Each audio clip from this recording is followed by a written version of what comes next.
diaspora, homecoming, together, we winning. It's your time now, homecoming is our time now. Grenada is our time now. We standing proud, diaspora all over the world. Friends, families, we time. We love to see the greatness you're bringing. For diaspora homecoming, ideas, experience all that thing. Together all are we winning. We love to see the ideas you're bringing. For diaspora homecoming, all over the globe, so we striding. Is a better nation we building. Hey. Trust me, you don't want to miss this. Bring the young, the old is all our we business. We Prime Minister is a visionary man. He chatting because with the prosperous plan. Come and experience, make connection. When you come, we spice we planting. Festival of flavors, investment round table. Tell your neighbors, homecoming is your time now. Homecoming is our time now. Grenada is our time now. We standing proud, diaspora all over the world. Friends, families, we time. We love to see the greatness you're bringing. For diaspora homecoming, ideas, experience all that thing. Together all are we winning. We love to see the ideas you're bringing. For diaspora homecoming, all over the globe, so we striding. Is a better nation we building. Diaspora homecoming, together we winning. Diaspora homecoming, together we winning.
Welcome to Karakou, small in size, rich in spirit. As you step off the boat, you're greeted by smiling faces and warm island vibes. Your adventure begins here.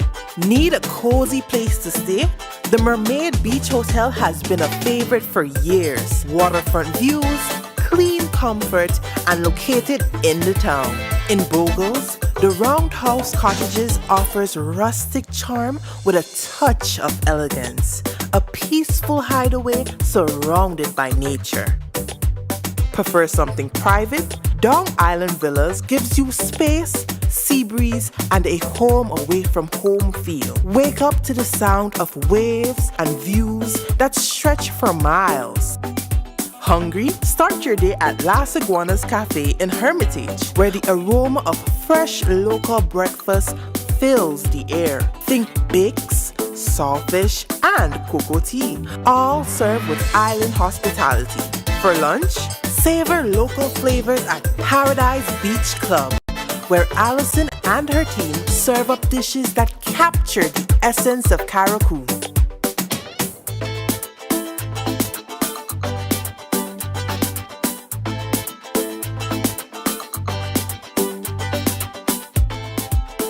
Are you craving something quick and cheesy? Tina's Pizza is the local go-to spot. Hot, fresh, and always satisfying. As the sun sets, unwind with dinner at the original Slipway. Sip on a cocktail, enjoy gourmet dining by the water, and feel the calm of Caracou wrap around you. It's the perfect end to your day. Caracou is open. Hotels, restaurants, and your favorite spots are back and better than ever. We're ready to welcome you. When are you coming? Open your eyes to a new Grenada, one that is poised to take off. A Grenada at the tip of the spear that leads into the future. Our vision for Grenada is holistic, and our actions are intended to be intentional and planned. People are the heartbeat of this nation. Our society must allow them to aspire and advance. We shall place people at the center of Vision 75 by prioritizing 5 main pillars of development that will create a prosperous and equitable society and a vibrant economy. Health. Any vision for the future must start with our people, a healthy people. We intend to thrust the health sector to the forefront as an integral part of holistic development. The equation is quite simple.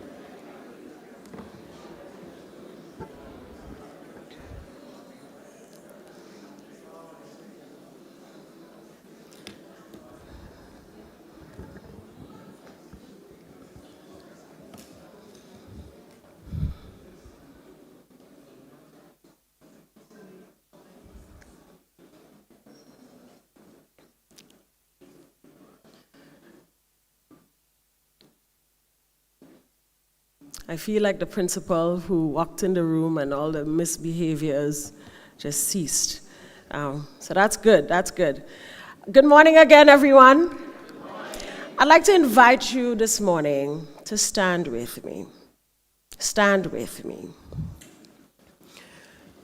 And I want to do something a little different.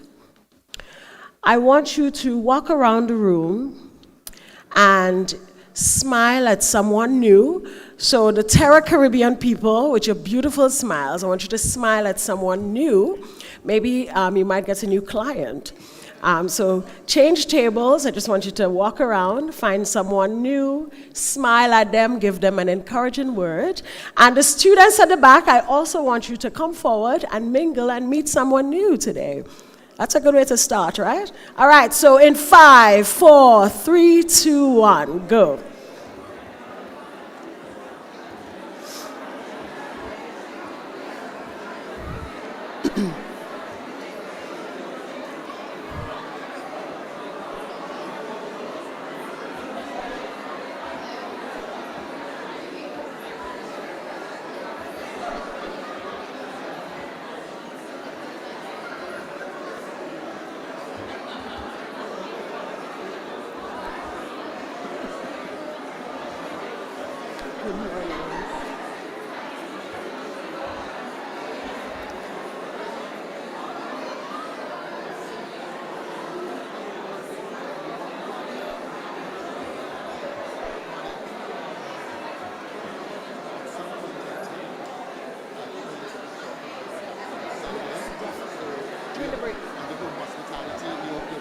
Yeah, yeah, I got you. Because I was talking to Wesley yesterday and he said, it's not I got you. I got you. But listen, when Ambassador Jackson told me to go and do a few things with her, so me and she running out to go by GPS. No problem. So before you go, check me. But we're leaving like 10 to 10. That's okay.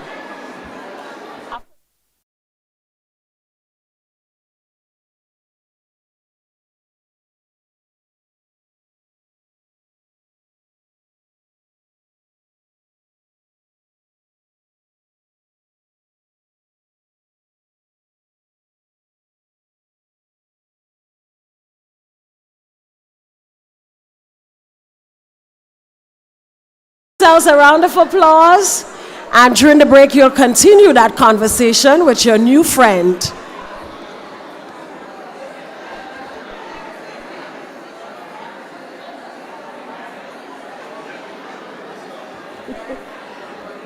Everybody's enjoying this is the first session.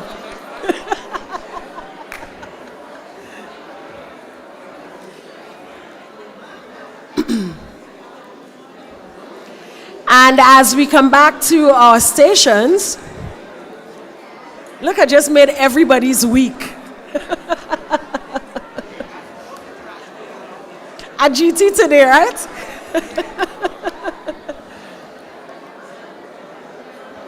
So as we come back, I just want to welcome you again in this space.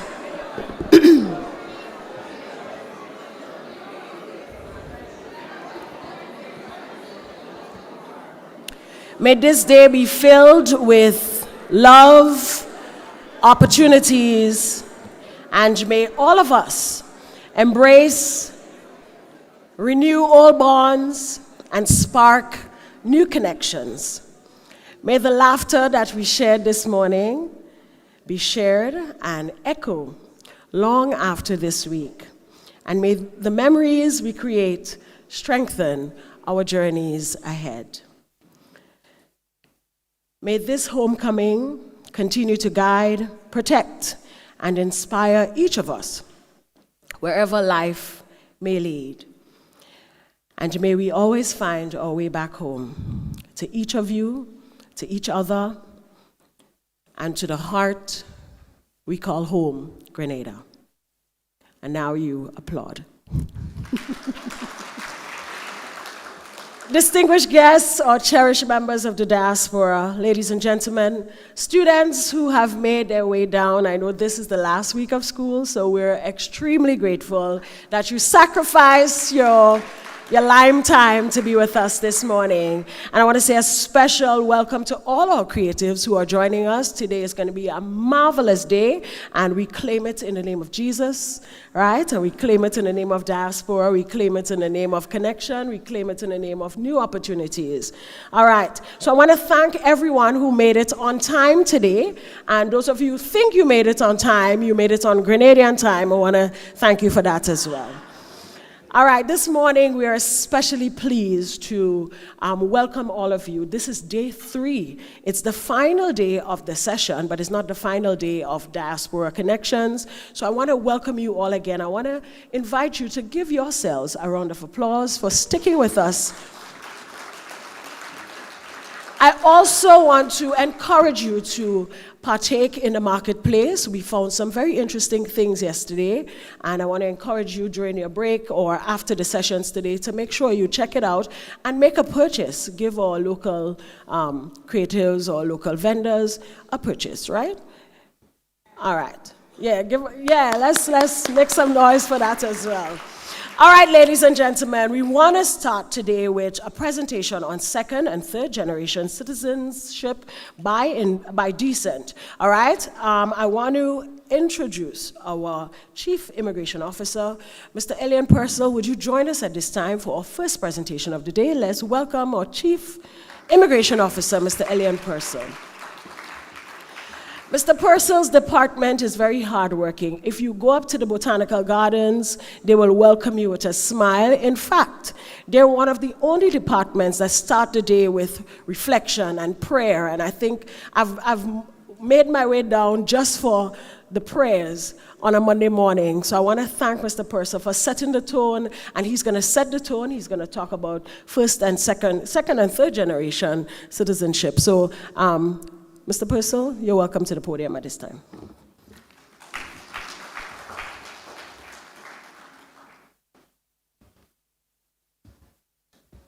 Good morning to all, and thank you very much, Madam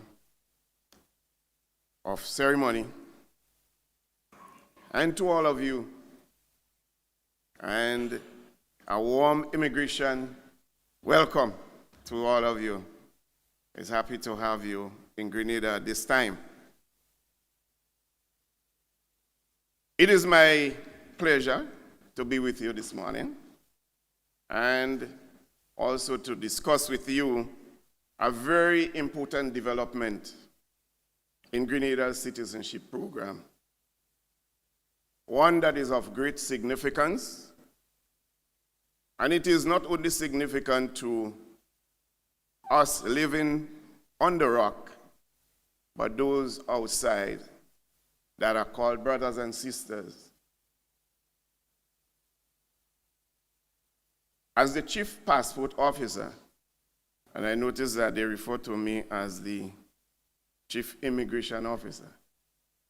These are two different portfolios. I am actually the Chief Passport Officer. The Chief Immigration Officer is the Commissioner of Police.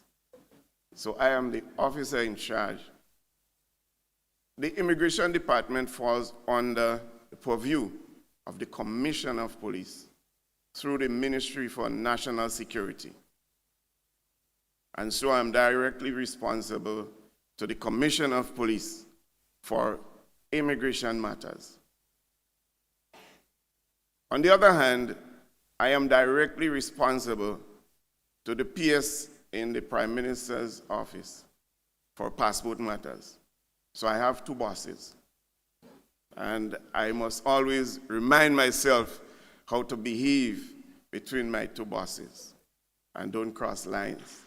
So it is a kind of dicey, tricky one, but I manage. To get back on point, my responsibility as the Chief Passport Officer is to always provide secure, internationally recognized travel documents to all. Consequently, evidence of that citizenship is important in processing our passports. That evidence of citizenship is vital in the entire process. In this regard, it is what we would refer to as a breeder document. In keeping with that responsibility, we have introduced a citizenship by descent certificate. Momentarily, you will know why. Now, the Constitution of Grenada is clear on the issue of citizenship by descent. In addition, Section 99 of the Constitution empowers Parliament to make laws relating to citizenship. It also includes the administrative framework necessary to give effect to these constitutional rights. This is also confirmed by Section 15 of the Citizenship Act. And here I must make a very important distinction that everyone should take note of. Citizenship does not come from a passport or from a certificate. It comes directly from the Constitution of Grenada.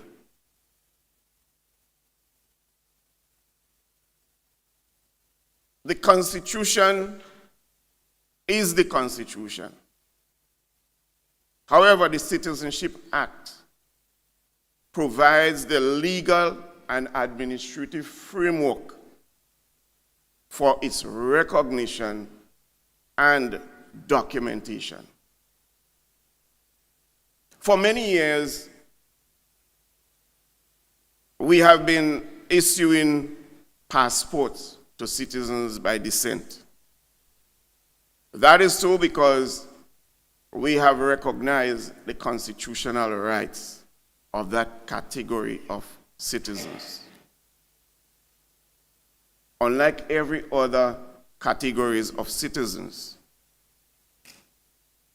there were no formal certification for citizens by descent. And I'll give you a few examples. A person born in Grenada has a Grenadian birth certificate. A child adopted by Grenadian parents receives an adoption certificate. A person who becomes a citizen through registration, marriage, naturalization, and even our economic citizens receives certificates confirming their status. However, citizens by descent first generation receives no certification to confirm their status. That was a gray area that we recognized, and as Chief Passport Officer, I had to address a number of cases where Grenadian citizens traveling abroad for varying purposes were asked by immigration authorities and other government agencies to produce documentary proof as to how they acquired the Grenadian passport. And so we wrote so that we can make ease of travel to those citizens. And we recognize that it should not be so. You should have been able to produce your proof there and then if you were in possession of the right documentation.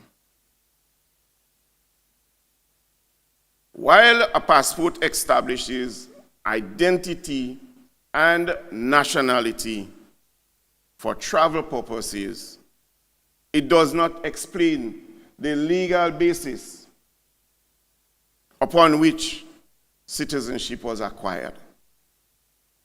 Recognizing that gap and being cognizant of evolving international standards relating to identity management and proof of nationality, we took the necessary administrative steps to strengthen Grenada's citizenship documentation. Today, we are pleased to issue citizenship by descent certificates to eligible first-generation citizens. This certificate provides official documentation and evidence of citizenship and complements that constitutional right already provided under Section 97 of the Grenada Constitution. We also recognize the growing interest among second and third generation descendants of Grenadian citizens throughout the diaspora. Accordingly, we are currently working on amending the Citizenship Act, and this will provide the legislative framework to facilitate citizens' certification for eligible second and third generation descendants. Once this legislation is completed, the parliamentary process is finished with those categories, hopefully will be added. And we also have formal certification for all Grenadians. That is the ultimate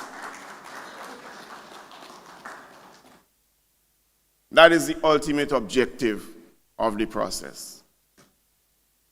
Our objective also is to make the process simple, efficient, and seamless. And I will just outline a little of the process, how it should work, or how it intends to work once the public service officers do their job well. Because we know that we normally would have bottlenecks because of public officers not doing what they're supposed to do, and public officers, as the minister responsible for immigration once said, some are very lazy.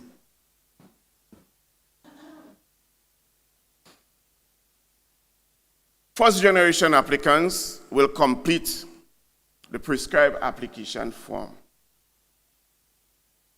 They will submit their birth certificate together with the certificate or the birth certificate of the Grenadian parent.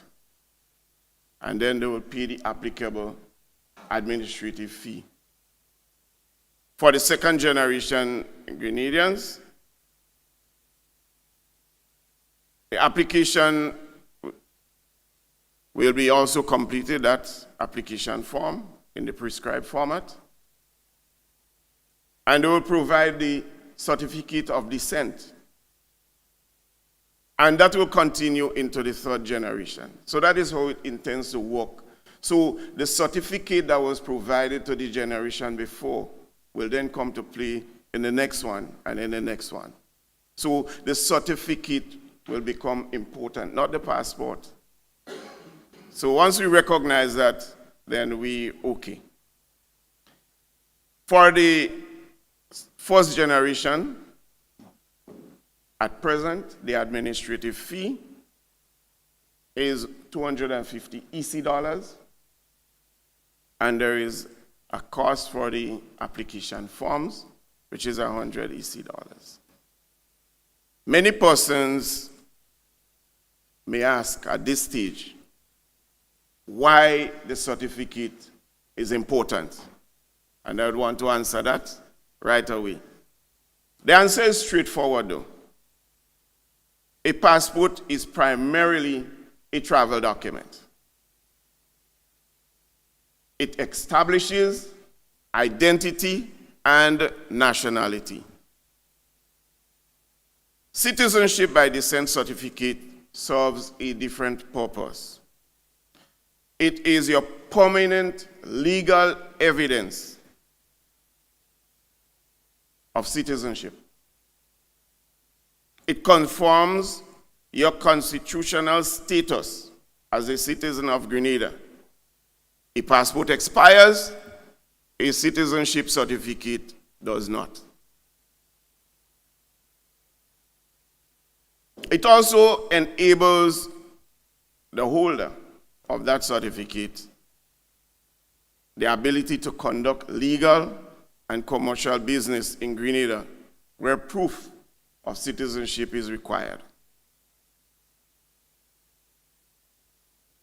It also can be used whenever and wherever official proof of Grenadian citizenship is required, including voters' registration and all other legal requirements that are there to be satisfied. Without proper documentary evidence of citizenship, the preceding generation, for them, it becomes increasingly difficult for future generation to establish their own eligibility. And that is why the initiative is so important. It is about preserving the right of today's citizens of Grenada while protecting the citizenship of tomorrow's generation. So let me leave you with that final thought. Your citizenship comes from the Constitution of Grenada.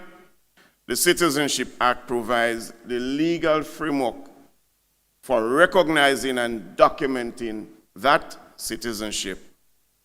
Your citizenship by descent certificate is that official evidence of that status, and your passport is the document that enables you to travel as a citizen of Grenada. Together, they complete legal and documentary recognition of your Grenadian citizenship.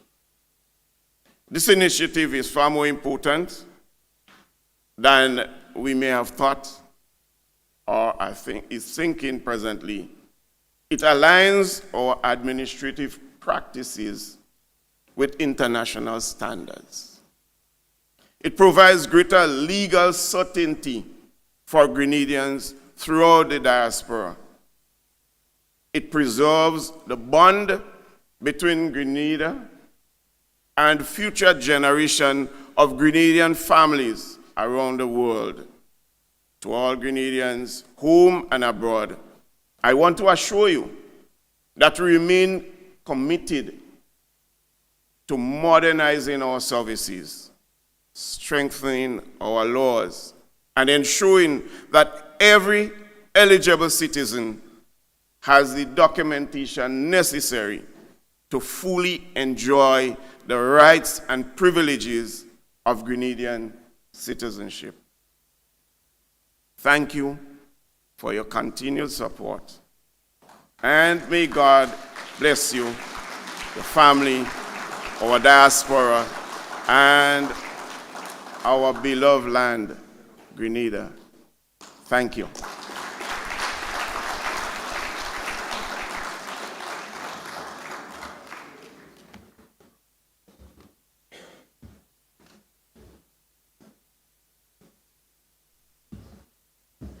And thank you to our chief passport/immigration officer. He forgot to mention that I'm one of his bosses. Yeah, I know he'll agree. They say you can take a Grenadian out of Grenada, but you can't take Grenada out of a Grenadian. You believe that? You believe that? Especially when customs open your suitcase. Yeah, I know you would get it, right? So once you open that suitcase, you can tell who the Grenadians are, right, Donnell? What is one item in your suitcase that could tell you're a Grenadian? Rum. First answer, rum. Outside of rum. Cocoa, nutmeg, a bandana, a little flag. Most of us have a flag, right? You have a flag? Let me see the hands of those of you who own a Grenadian flag. Okay. All right, that's good. All right. Thank you so much once again for that presentation. Let's give Mr. Elian Purcell another round of applause. A very timely conversation, and we look forward to the parliamentarians doing their work, to make sure it's complete. Thank you so much. We want to move straight into our first panel for this morning, and I want to invite our moderator for the first panel discussion, which is titled Bridging the Medical Gap, Bringing Sustainable Medical Practices Beyond Borders. Our panel moderator is Dr. Sonia Nixon. She is a general medical practitioner, a public health consultant, and a member of the first contingent of Grenadian graduates from the Higher Institute of Medical Science of the University of Havana. She holds a degree in medicine, all right, of course, and most of her career has been dedicated to primary and preventative healthcare in Jamaica, Bermuda, and Grenada, focused particularly on improved health outcomes across the lifespan. So let's welcome our moderator, Dr. Sonia Nixon. She will moderate our first panel discussion. And it is my pleasure to introduce our panelist. Our first panelist is Rihanna Gittins. She is an esteemed leader, executive coach, talent advisor, and HR consultant with 25 plus years of experience coaching leaders and leading teams within the corporate sector. And she is Rihanna Gittins. Our second panelist is Dr. Taisha Donald, medical director and consultant pediatrician. Dr. Taisha Donald is the medical director within the Hospital Services at the Ministry of Health, Grenada, with over 19 years of experience advancing child services at the Ministry of Health. So let's welcome Dr. Taisha Donald. And finally, Dr. Camila Spencer, founder and medical director of Armidis. Dr. Spencer is, of course, the founder, and this company is a company building the virtual specialist infrastructure for the Caribbean, connecting diaspora physicians to the islands they come from so that specialist care can reach patients at home. Let's welcome Dr. Camila Spencer. And ladies and gentlemen, I hand you over to Dr. Sonia Nixon, who will take you through this first panel discussion. Good morning, everyone. Good morning. All is so hungry. Good morning. Good morning. Thank you. Make it Grenadian. And I want to thank you, everyone, for being here, and particularly for all the nice young people I meet from Happy Hills Secondary. Yay. A girl told me she told me she liked my name. Look at that. So this morning, our forum is entitled Bridging the Medical Gap, Building Sustainable Medical Practices and Collaboration Beyond Borders. I want you to think a bit more about health across the health in general, not just medicine, because health goes a little further than that, okay? So this aims to highlight the currently and frequently identified gaps that appear to prevent Grenada's ownership of a successful healthcare delivery system. Everybody complains about the health system, even when we get good care. And while we are quite familiar with a plethora of criticism, while this is an open secret that everybody complains, right, and this has been discussed in many fora and used on several platforms, especially in this potentially silly season, our fundamental obligation lies in examining what are the appropriate, sustainable solutions while we evaluate the existing agencies and partners. I'm sorry, I'm a klutz, okay? Agencies and partners who will engage to deliver accessible, affordable care at global standards, scientifically appropriate, and utilizing the resources that are necessary to give the care that we deserve. Effective care can be delivered when ongoing financing, evidence-based knowledge, reliable information gathering, ongoing research, especially to use local data, which eventually will inform how we develop policy and how we plan, and most of all, how we use a cadre of culturally sensitive and well-trained personnel, how all of that falls into the same space at the same time so that care can be efficient and of the best quality. So, we're going to talk about the care gap, which is what we talk about. Some of us forget that you go to the hospital and you get seen and you still come out alive to talk and to criticize. Okay?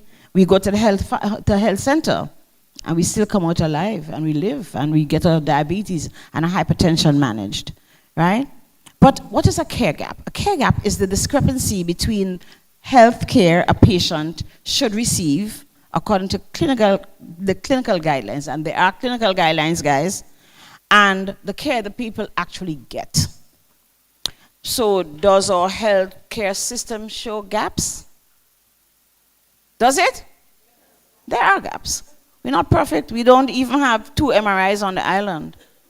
We don't have a mammogram that doesn't squeeze your breast. And there are mammograms that don't squeeze your breast. Okay? Are there obstacles into accessing the services? Are the services affordable? Do we have broken workflows, or how continuity of care is guaranteed? So if you were to go to a health center and you are pregnant and you have a high-risk pregnancy, do you get sent to the specialty clinic immediately? Do we have enough gynecologists, enough obstetricians to take care of you? Right? Do we have enough staff? Do we have enough trained staff? Are there delays in follow-ups? Does the doctor even realize that you need to be followed up? Or do you go for your follow-up? Do we have staffing problems? Do we have inefficiently prepared personnel? What happened to lab? Can you go and get your A1C done before you go to your next clinic if you're diabetic? And what about a woman who has not had a pap smear in ever? When pap smears are accessible, that she doesn't know, okay? Or who lacks real-time monitoring of the disease, okay? So we do have some gaps, and that is what we want to address today. What are the gaps? Where we get in, how are we gonna fix this, right? And who is going to be the people who can help us to make our healthcare system really, really good for the 110,000 of us who live here and the other 50,000 planning to come home. And we're really expecting you guys, okay? We're really, really expecting you. So Grenada and the Ministry of Health and the Ministry of Health have already engaged policy and plans aimed at improving the quality of care for Grenadians, quality of health care. There's a thing called Strategic Plan 2035. Of course, there is doubt and there's criticism, but there's vision and there's dedication and a profound commitment to patriotism and building our Grenada from wherever we are. So, as I said, the question we addressed here will focus on our challenges. What are the possibilities? Who are our partners as we endeavor to close the gaps to healthcare? But I'm going to actually not address my colleagues here. Thank you guys for being here this morning. You know, I'll have to say all of this if you guys are not here, so thank you for coming. And Honorable Ambassador, thank you very much for being here this morning. I'm going to start with Dr. Taisha Donald, because Dr. Donald is our Director of Medical Services. So she's a big doctor in a hospital. Don't go to her if you have a problem. There are other channels, okay? There are other channels. Not because you know her today. So Dr. Donald, you have been working on this for a while. You have been working on this for a long, 19 years in the healthcare system? Yeah, you don't look like 19, but let's go on. How is the current healthcare system structured? Because I think we need to understand that. And what are fundamental challenges? Just put it into context for us in Grenada. How are we structured and what are the challenges that we have today that might or may not enhance good care?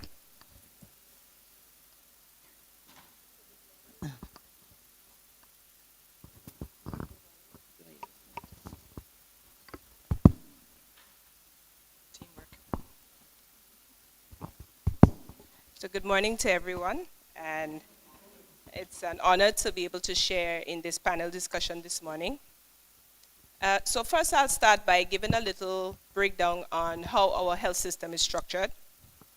So the Grenada healthcare system is divided into both a public health system and a private health system. The public health system is divided into hospital services and community health services.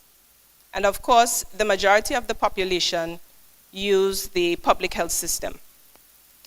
Our public health system has 4 hospitals. So we have the Grenada General Hospital, which is our main hospital, which has both surgical and clinical capability, ICU, emergency services, and all of the supporting services. We also have the Princess Alice Hospital, which is located in St. Andrew, the largest parish, and they offer clinical services, no surgical services. And we have, of course, the Princess Royal Hospital, which is also a clinical hospital that offers maternal and child care and general internal medicine services, just like the Princess Alice Hospital. So to put that into context, all complicated cases are referred to our main hospital, which is the Grenada General Hospital. We also have our public health system, which covers mental health. And so we have a mental health facility, which is located in Maungi. And they take care of patients with acute and chronic mental health issues. We also have a primary healthcare system, which has a very good layout, a very good demographic, because it has 6 health centers, which is in 1 health center per district. So in other words, per parish, there's a main health center. And within our health centers, we offer a variety of services: maternal and child care, dentistry, chronic disease, and a slew of other services. But parallel to these health centers, we have medical stations. So each medical station is aligned with a health center. So based on the current demographic of our public health system, within 4 miles, wherever you are, you can access a public health facility. So we have a very good demographic. Actually, it's one of the things about Grenada that persons always compliment us on. The demographics of our public health system, which is very far and wide, and there's access within 4 miles in any location you are. So that's the system in the public sense. We also have a private health system, which has 1 private hospital and a number of private clinics throughout the country, Grenada, Carriacou, and Petit Martinique. But again, just to reiterate that the majority of our population do access care within our public health system, and we do offer a wide range of services, and we also do have some gap areas that we'll speak about today. Thank you. I'm going to ask you to hold the mic a little closer. Okay. Be in love with the mic today, okay? So the proximity or the access, physical access to services, which is kind of different from access to care, because I can go in and don't have anything, okay?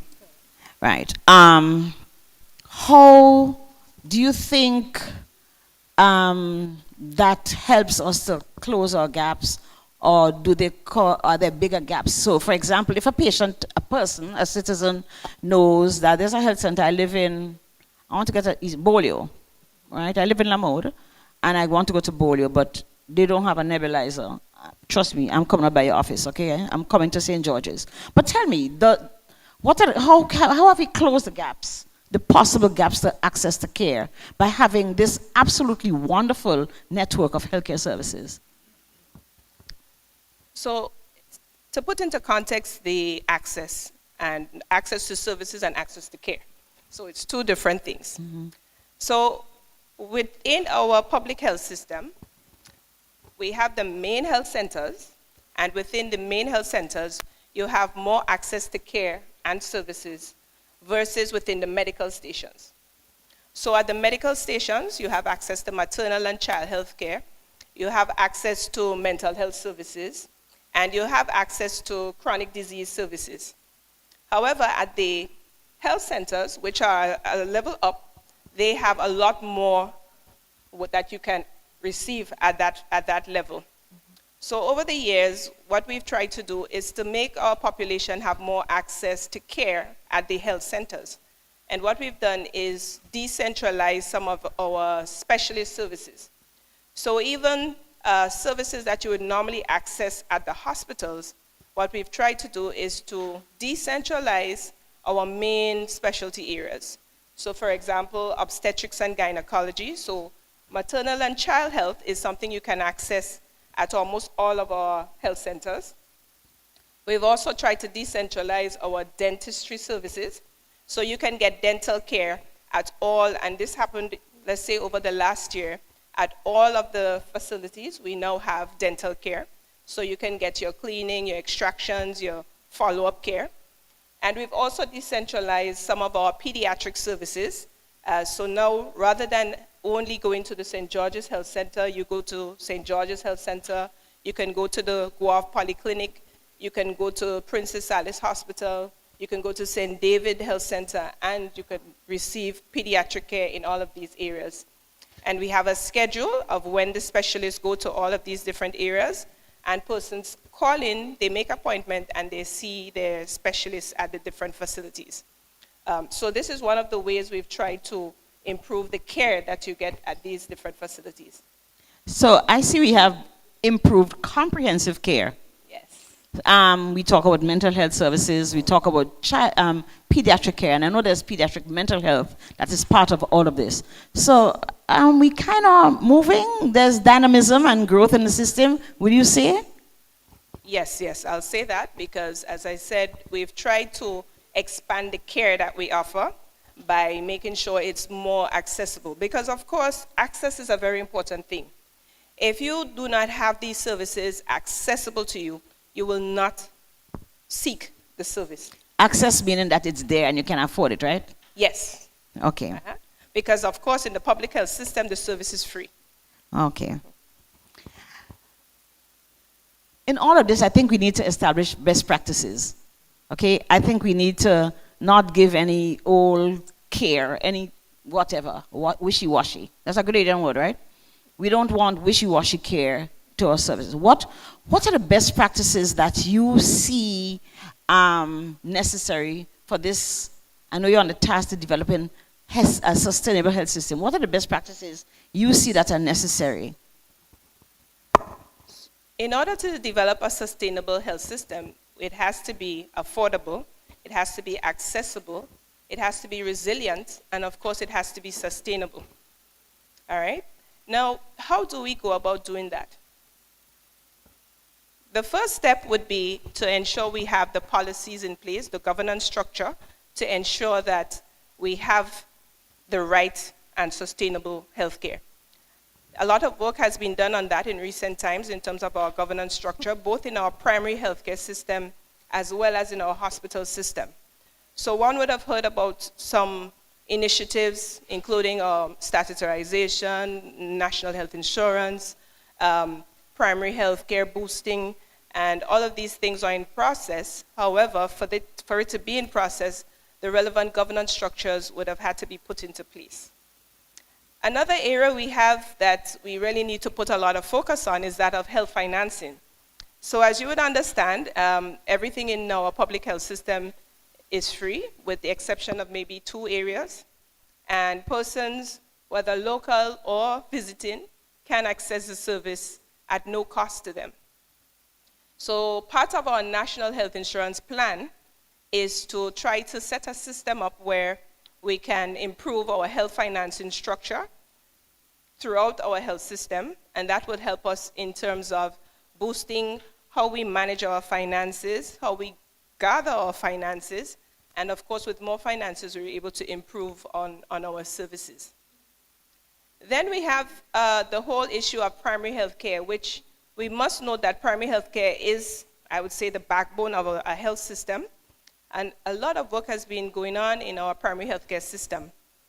First, by updating and creating new policies. We're currently in the process of doing our primary healthcare manual, which I know Dr. Nixon is very happy to hear. We've done a lot of work in data collection. So we now have a cancer registry. We've introduced what we call a new digital system, which captures the data. And of course, because of the data, we're able to know what are the areas we need to focus on.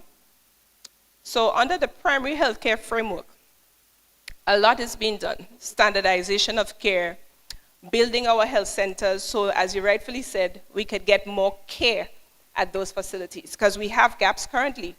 But a simple thing, for example, like an asthma bay, in the past we did not have asthma bays at our health centers, but now we're in the process of setting up asthma bays at all of our main facilities, so that patients do not need to come to St. George's General Hospital. They can go to the nearest health center and get that care, be stabilized, and then, if need be, they come on to the general hospital.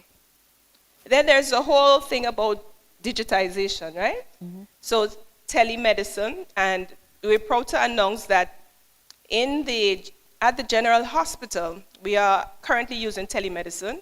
So we use telemedicine in the area of pediatrics, I'm not being biased here, but I'm a pediatrician. And we've been able to start a telemedicine cardiology program, which started just in the right time, which was in 2019. We started a telemedicine program with the assistance of Dr. Charles Modica and our CHORS support group in Grenada. So we set up a pediatric telemedicine program in conjunction with the Wolfson's Children's Hospital in Jacksonville, Florida. And kudos to that team and the patrons of the Hearts. Now, through that program, to date, we have been able to do over 1,200 echocardiograms. So there may even be persons in the crowd who would have had their children receiving services through that program. And through telemedicine, we were able to now have timely diagnostics for our children with cardiac disease and timely transfers to the US for care. And so we're very, very proud of that. So that's just a start, and it's been successful. So as part of that digital program, as I said, we instituted the DHIS system, which is a whole surveillance platform for collection of data. And it's also a platform that can be expanded into other areas. So now we're doing our cancer registry. As we all know, cancer is one of the leading causes of mortality in Grenada, unfortunately. But now, being able to collect that data, we're now able to strategize on what are the areas we need to focus on in terms of prevention, early screening, and all of that.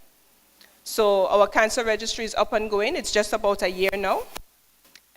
We're also looking at improving the whole access through telemedicine by decentralizing a bit.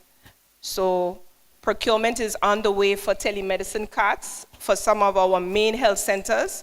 So persons within the primary healthcare system can now access service via telemedicine and not have to come in. So we're really happy about these strides that we're making. And we see that using our digital infrastructure, it will help to improve access and also give us access to some of our physicians in the diaspora. So continue with sustainability. So much to say. Talk about our community and the partnerships in the community that enhance sustainability and quality. And the reason why Dr. Nixon is asking that question is because she's involved in some of them. Yeah, good. So community partnerships is very important. So we have the Cancer Society, we have the Chronic Disease Commission, we have the Kidney Foundation, we have the Sickle Cell Association. So all of these partners work along with us to help us in providing care, and not just care, but in educating our public on all of these diseases and how to prevent them and how to identify them very early so we can make timely interventions. So we have these organizations, they work hand in hand with us. We partner with them from time to time. Dr. Nixon actually has been one of a very, very active person in a lot of these organizations who's been advocating for early diagnostics, timely screening. Timely screening is so important for us because with timely screening, we're able to make a better intervention. But of course, with a late diagnostic, then of course, the outcome is less likely to be as positive as it could have been. So we also have to leverage our colleagues in the diaspora. Just to give a little data, currently Grenada has approximately 200 physicians, alumni of the St. George's University. So SGU has been able to produce quite a number of doctors. As a matter of fact, the largest producer of doctors for the US market. And for Grenada, we have over 200. So in other words, we have Grenadian specialists throughout the diaspora. And we can leverage that through the St. George's University Physician Humanitarian Network. So this network is one that St. George's University alumni partners with the St. George's University and the General Hospital, and they offer services. So to date, we have like 37 active programs of St. George's University alumni who actually provide services to us. So we want to again say thank you to St. George's University for that program. This has really helped us to fill a lot of our gaps. So we have areas like knee replacements, retinal care, cataract surgeries, a whole slew of services. But the only thing about it is that there are 37 active programs, and of them, only 3 are actually done by Grenadians. So it's an area where we can work on, we can boost, so we can have more Grenadians active in these physician humanitarian network programs. One of the programs we launched recently, let's say ending of last year, was with the University of South Florida. One of the alumni, he was so happy that he's now gotten to this stage of his life, and he's so thankful to Grenada and the St. George's University for the service and the education he got, and now he wants to give back to us. So he got a grant, and he decided to spend it in Grenada. So now we are actually launching a whole capacity building program for laparoscopic surgeries and modern therapies in surgery that will help boost the capacity of our local physicians. And then we can't forget our diaspora from University of the West Indies, like my colleague right here, and our diaspora persons who studied in the Cuban universities. We have persons who are currently in our system who contribute. And to say again, one of the areas we note in terms of specialists trained from St. George's University, currently in our system, we had 4. Currently, there are 3 of them actively working with us, and 1 who works with us still, but attached to the St. George's University. So there's a lot of room for the diaspora to work along with us to help fill a lot of these gap areas that we have, to help us to build a sustainable practice. So for me, I would say the most important thing is to build our health workforce. And it's not just the doctors. And I saw one of the students, and I had a nice little conversation, and she said, you know, she wanted to do psychiatry nursing. And I was so happy to hear that, because it's doctors, specialists, but specialist nurses, allied health professionals, radiologists, lab technologists, speech therapists, and I'm going to capitalize on the fact that the students are here, right? Because there's a slew of other areas within the health system that needs to be built and that we have gaps in. But having the students here today is actually a very good exposure, so they can get an idea of some of the areas that we need. So sustainability, build our human capacity, build our health workforce, all the areas of it. Use the technology, use telemedicine so we could leverage our colleagues in the diaspora. Health financing, building our infrastructure. I mean, you would know about Project Polaris, you would know about all the health centers that are being upgraded. All of these are areas working towards building a sustainable health system. So thank you, Dr. Donald. And you know, we know that as we who are here, who are already in the system, can't achieve those alone. So Dr. Spencer, I'm going to drag you in. COVID-19, I always think of the great isolator and the change maker in our times in health services.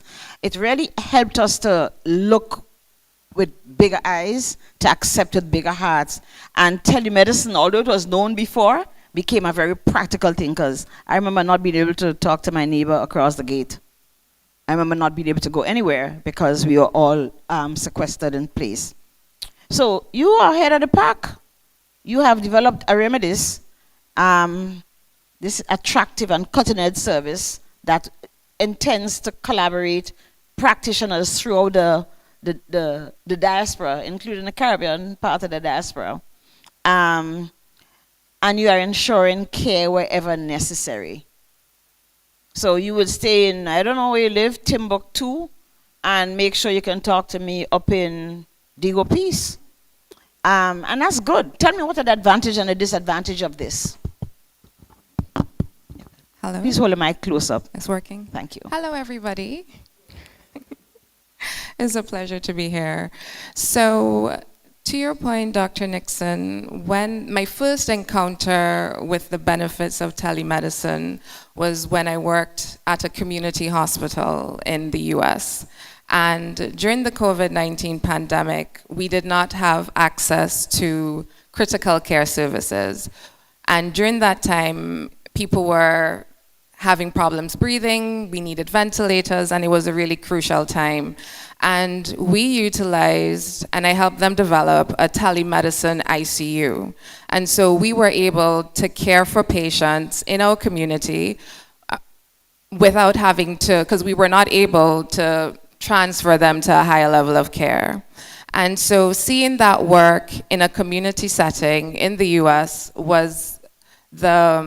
gave me the idea to start a Remedis. So the advantages of having a telemedicine service or a telemedicine platform is access. It increases access to patients in rural communities, in isolated situations, and it connects them to physicians who have additional specialty training. So what we are doing, or what the government of Grenada is doing with SGU, with the different specialties, is the same concept.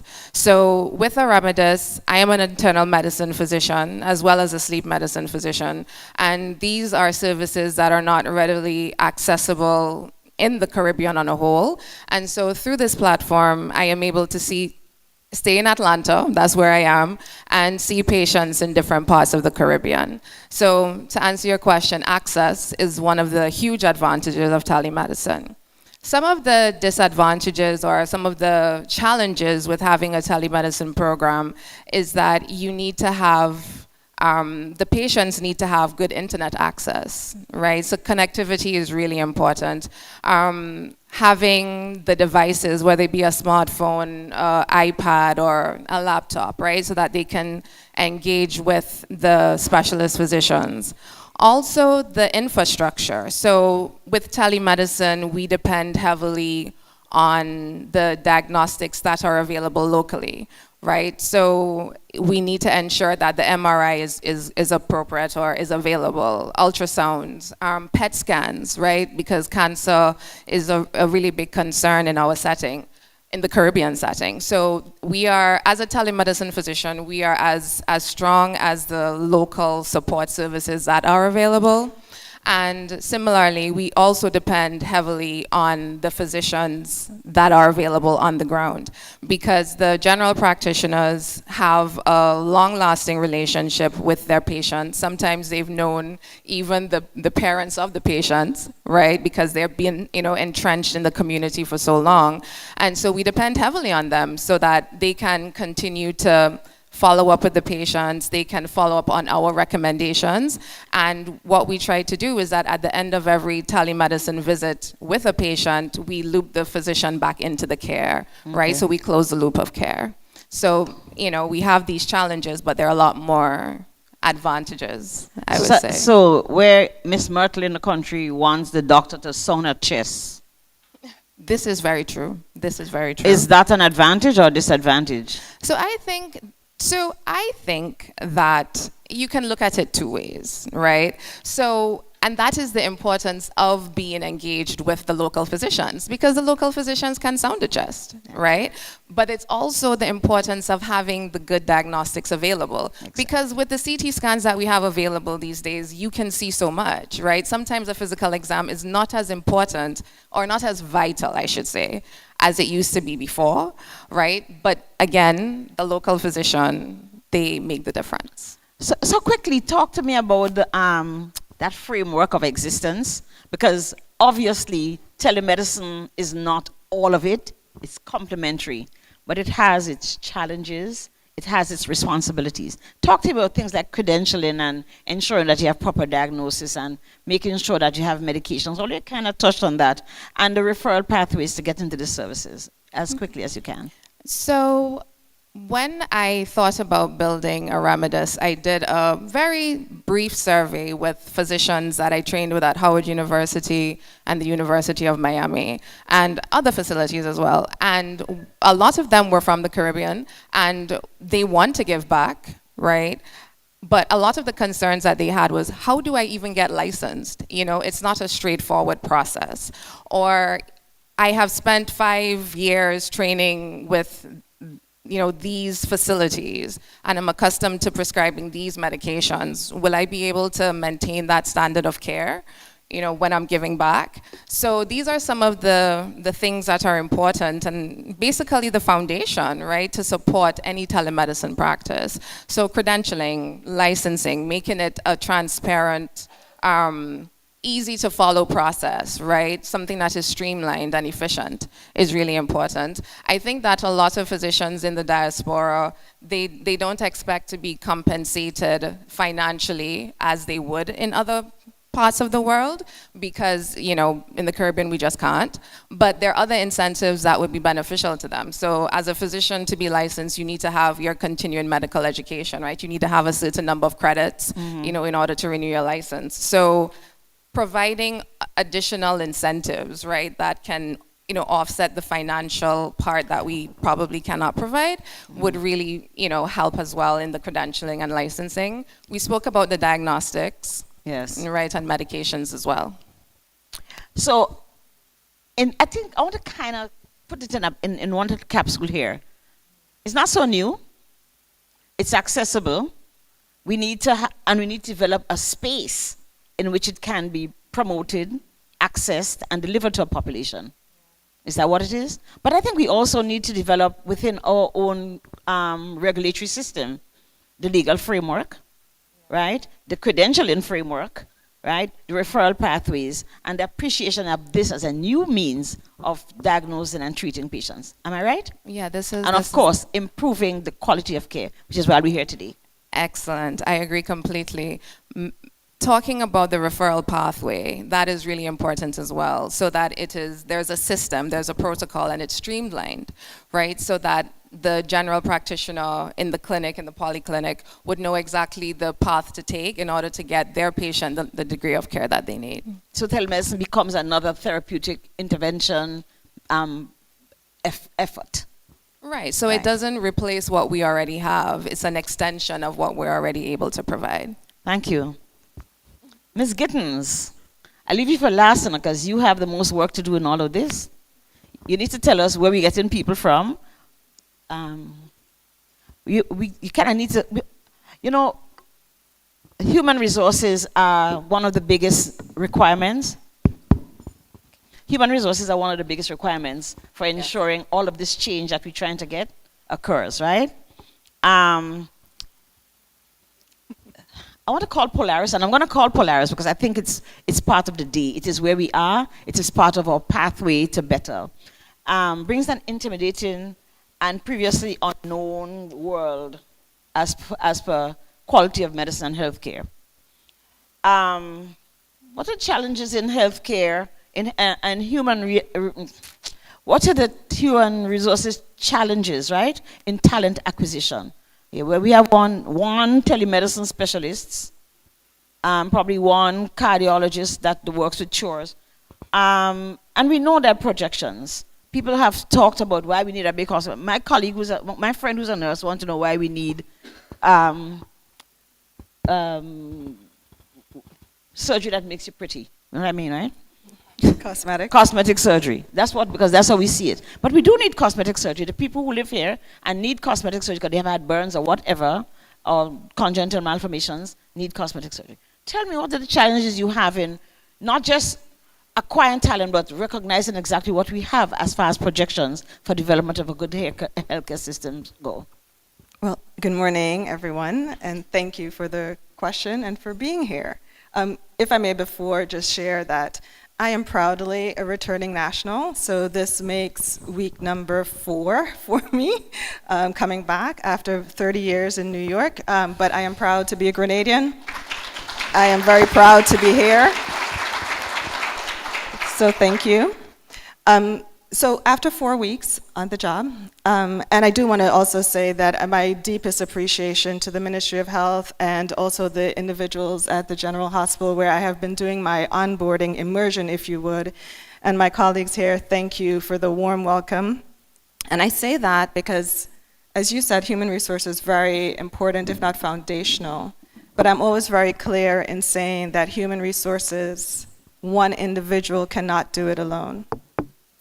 Why is that critical? Because as I'm looking across the entire room, and certainly the diaspora that's out there, but I'm a little bit partial to these very brilliant individuals who sit at the back of the room, but they are actually the future pipeline. So to answer your question, from a volume perspective, to speak in some HR terms, one of the challenges we have, as you said, there's 111. So in terms of pipelining appropriately, it's a volume calculation. So how can we get greater volume of interested, qualified, credentialed, passionate individuals into our system? And yes, that's a multi-million-dollar question that in some part rests on my shoulders, but I'll rely on the entire team as well to influence me in that strategy. But it's a volume consideration that exists today. So yes, and then when you think future state, how do we pipeline through that to ensure that, as you said, the big, beautiful building, how can we ensure that it's filled appropriately with qualified individuals? Thank you. So what measures can be taken locally? What can we do here that can enhance the capacity of our healthcare providers, managers? Because it's not just nurse and doctor, right? Oh, no. You need a lot of other people. What Yes. can we do here? Well, so I'll make a plug as well, because we did focus quite a bit on clinical and qualified staff in terms of nursing and doctors, et cetera. But I'll make a plug for some ancillary and auxiliary support services, human resources. So I'm openly recruiting as well for today and the future. Human resources, IT professionals, project managers. Yes? All those are critical support, if you would, functions to make sure that frontline, right, patient care can continue appropriately. Some of the things that thus far, I'm very pleased about and hearing as I have become more immersed, certainly when you think of the future, the scholarships that we have amplified recently, right, giving and ensuring that our nationals here can actually get a scholarship to go to school and make sure that that pipeline for the future is satisfied. Amplifying that to, I believe it's 30 or so scholarships that we have given recently. That is fantastic. From a leadership or managerial skill set perspective, the partnership that we have with Mount Sinai, I am just blown away. It is really, really a very positive, collaborative project that thank you for their partnership there, but then also thank you for the individuals who today are in the roles and are imagining a future that is not just sitting and imagining, they're actually doing the work today. Good. And as we all know, behavioral changes don't happen overnight, but it does happen with the desire to change and the desire to do differently, and I'm seeing it every day at the hospital, every day with the partnerships. That is really very inspiring to me. So that is the pipeline that continues to grow. That's the skill set that continues to grow. So, one of the things I didn't hear from Dr. Donald, the whole issue of culturally sensitive personnel. Tell me more. Well, I was going to tell you, have your work cut out for you.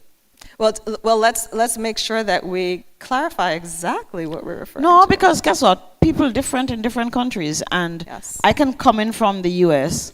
and know everything, but I don't know how to. I don't understand colloquialisms. I don't understand how the not just colloquial, but people's cultural thoughts. Because I know that when my belly hurt on the right side, is that somebody over me. Right? And how do we respect that? And no, so when you come from the US, you're in HR, and I'm sure you're seeing the need for cultural appropriateness, because I think that's one of the biggest characteristics. You guys agree with me, right? One of the biggest things that we're going to need to happen to our new cadre of healthcare providers, understanding how our population changes, because they're not going to change to suit you. How they behave, they're not going to change to suit you, but how can we educate and elevate and edify whatever they're doing so that this system can be better? Yeah. So thank you for coming back and recognizing that this is a big bowl of soup you're going to have to take the dumpling out of. But what if I like dumpling? You don't like dumpling? But what if I do like dumpling and you're taking it out of my soup? No, I don't like dumpling, so. Well, I'll have yours. So basically, do you see, you have said it, but you think we have the people here who can do the work? once they train appropriately? Because I think that's a big question. I do. Well, Now, clarifying, not in the volume, so let me just be clear, but we do. But one by one, look a bit by look a bit. Yes. Yeah. I can only speak on my personal journey at the moment, and again, week 4. Most times in my career, walking into new roles, there's typically, HR, right? And the backs go up and people close ranks. No, not my experience here. Okay. 1. 2, the desire and the vision for individuals to actually realize a difference, I see it every single day. And I want to be part of that future. Yes. And that continuation is really inspiring to me. So to answer your question, yes, the qualified individuals do exist today. It's creating the right environment to ensure that they can be successful and thrive. Yes. And Thank that's you. our shared responsibility. Thank you. Yes. So I suppose everybody who's wanted to come home now, they can come home now because we have people who will do the things that are required to be done so we can have a strong healthcare system. Do we? Yes. I'm going to take 2 questions from the audience. Unless we finish everything, we will just go right ahead. So I saw a lady in the back, and I saw a lady in the black. So hear me. We'll be around to ask questions, okay? I know you'd like to share information. Lady in the back, can somebody please give her a mic? I know we really should have a whole seminar, a week of discussions on healthcare, because that's one of the things that encourage people to come back home if it's here. So please go ahead. Please say who you are and put your questions in the shortest way possible. I'm Sandra Perry. I'm from Toronto. I have 2 questions. I'll make it quick. The first thing is that we have such high levels of strokes and heart disease and so on in Grenada. I know cancer is now probably the leading cause. And I was curious, my mom had a stroke a couple of years ago, and although we got her to the hospital on time, a drug that is readily available, TPA, that would, unclog the clot within 3 hours is not available. I was told is not available in Grenada. And I was wondering, how could a country that has such high population of strokes and heart disease, and that's not something that's readily available. And since we have health facilities so close, within 3 hours, you can get anywhere, from Sates to the general hospital, within 3 hours. How is that not available so that we could reduce the long-term effects of strokes on island? Dr. Tai, you want to go? Okay, thank you for that question. So yes, you're correct. Maybe at that time, that drug was not available. But over the last few years, we've been doing what we call a formulary review. Because within the Grenada context, all of the OECS islands, they pool together for their procurement. So we have what we call the OECS PPS, right? Public Procurement System. And through that system, all of the islands procure medications, the most commonly used medications throughout the islands. So there is a possibility, and I agree, most likely at that time, there was a shortage of that drug. But over the last 2 years, we've been doing what we call a formulary review. And since then, we've been able to access that drug you're speaking about. One of the challenges we have, though, is the consistency of supply because of the supply chain issues that exist within the region, within the world for that matter. So though the drug is available right now, from time to time we have supply chain challenges that could cause us not to have it at a particular time. But in terms of that, we're doing better with that. We're also partnering with, again, one of the physicians at the St. George's University on improving our stroke care. So this is an ongoing project right now. So I'm glad you raised that, but we noted the same thing, and we're working toward improving our stroke service in collaboration with one of the physicians at the St. George's University who is actually a stroke specialist. So we're now working on protocol and so to improve that service.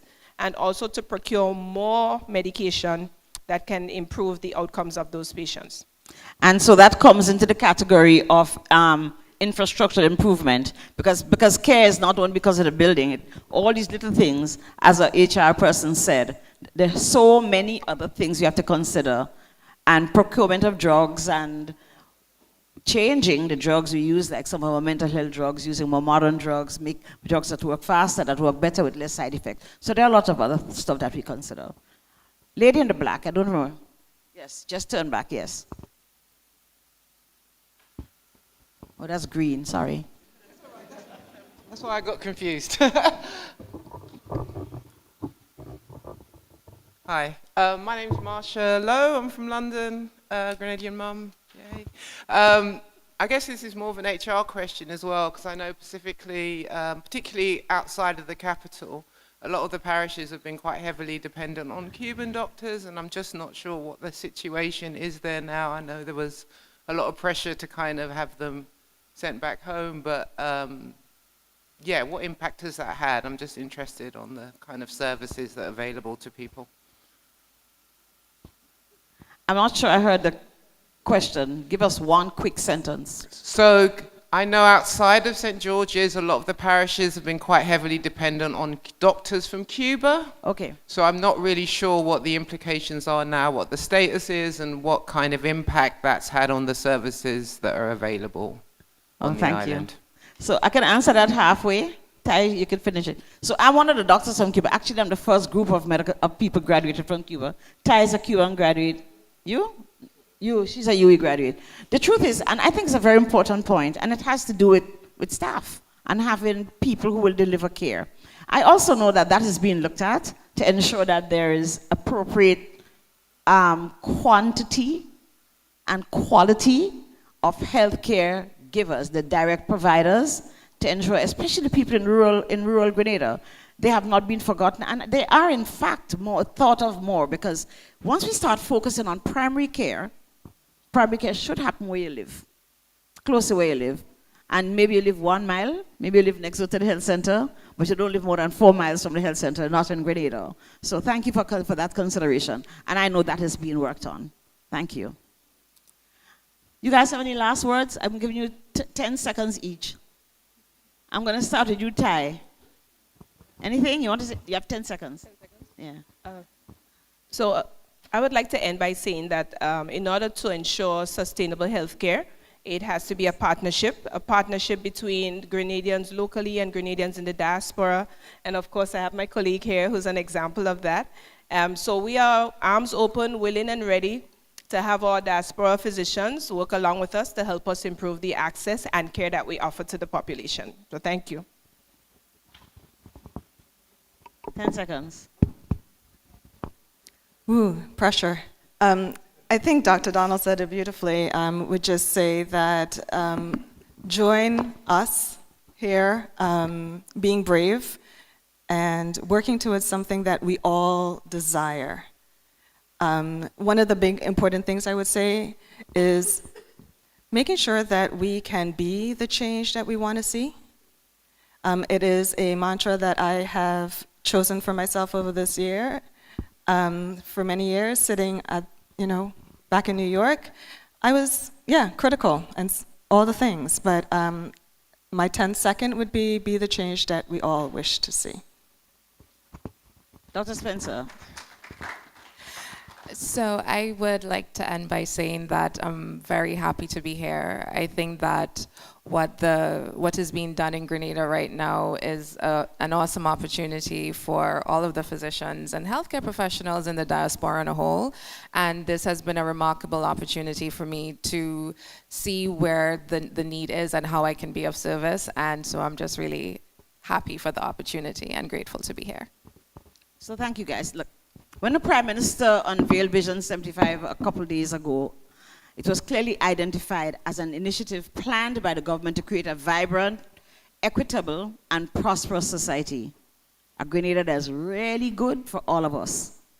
There's no shortage of talent here or in the diaspora. See, some of it start to come home already. That will not be invested in the strategic development of that envisioned prosperous society.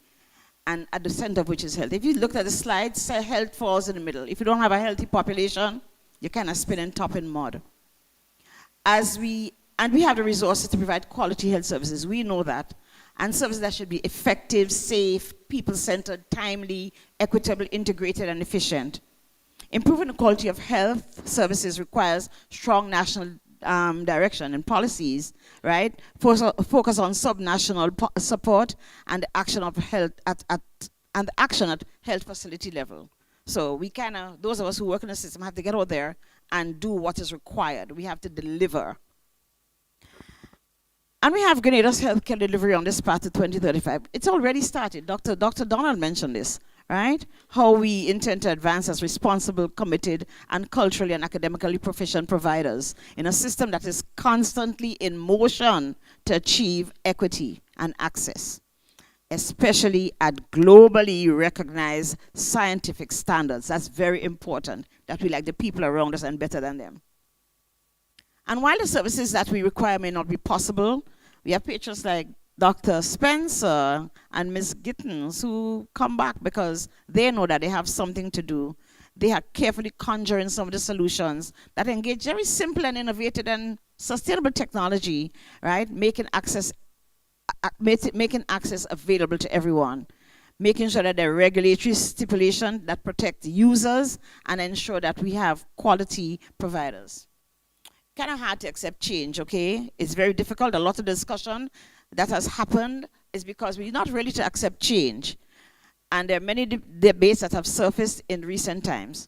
Do not listen to the noisemakers, please. After we have digested the fact that Grenadians deserve the highest quality of care, and right here, all of us, right, we are going to ask the bigger questions. Who go do it? How are you going to pay for it? And more so the question of reliable sources. Who go take care of us? Okay? Strategic training has begun. We know that. We hear it. And we know that there's a shortage of Grenadians in the diaspora. You guys hear me? All you out there. You're there and you have the services. You have the quality. Whatever you have is welcome. Right? Just look at this gathering and the sentiments reflected in this 2 weeks of homecoming. And yes, we want all of you to come home where you can feel safe and rely on top-notch care, right? The same kind of care you get when you're there away. So thank you for this morning for tolerating us. Thank you for being here. And I want to thank the Diaspora Planning Committee, right, for allowing us to share with you this thought, this broader thought that we really and truly can give good care to everyone as we grow. It's going to get better, and it will be available. Thank you to you guys for your time. It's been a wonderful day, and hope you have a wonderful day.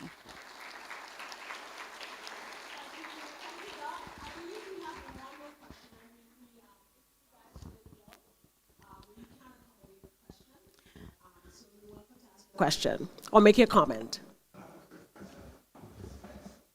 For Dr. Spencer?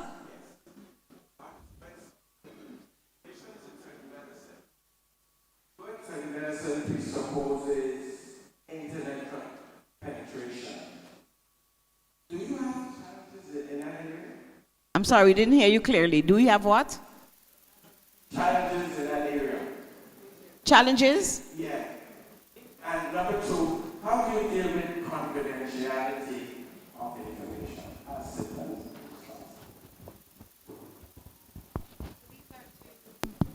Is it working? So these are 2 really good questions. So one of the challenges that we do have with delivery of telemedicine is connectivity, right? So patients need to have internet access, and they also need to have some sort of smartphone or a laptop in order to receive care. To date, I have not had any problems with that, but it definitely does apply to persons who live in more rural areas and who potentially don't have access to a smart device. In terms of confidentiality, that is a really good question. So for the platform, we do have a consent form that follows HIPAA guidelines, as well as the policies that are used for protected health information in Europe. So patients prior to being seen, after they schedule their appointment, they do have to review a consent form and sign it so that they're giving us permission to consult with them and take care of them through telemedicine.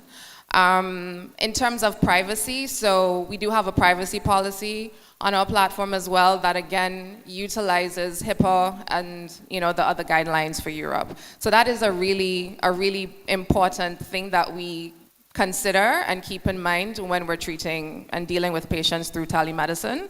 Also, for the most part, correspondence with patients is through an email platform that is encrypted.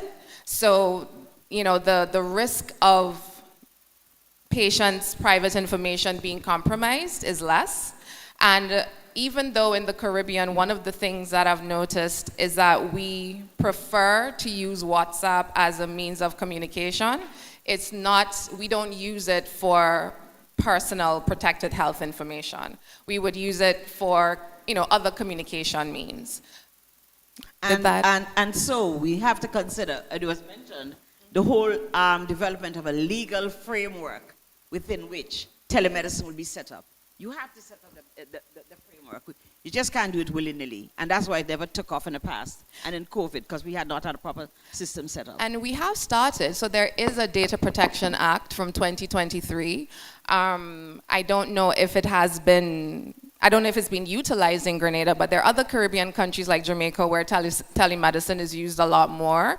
They are a little bit more up to date and ahead of with some of these data protection acts and policies. So it's there. Thank you, everyone.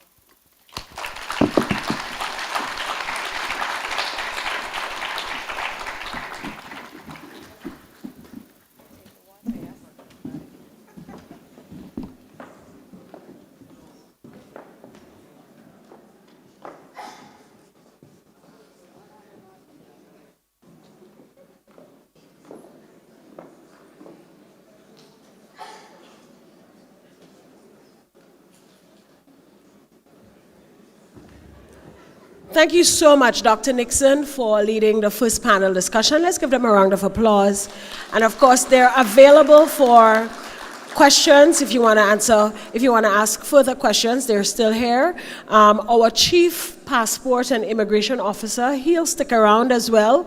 He'll be in the Trinidad room if you have further questions on second and third generation. Ladies and gentlemen, we want to give you 5 minutes so that we can reset and you guys can get a coffee break, a bathroom break. At this time, 5 minutes. I will ring a bell in 5 minutes, so be sure to be in the room in 5 minutes because you do not want to miss what's next.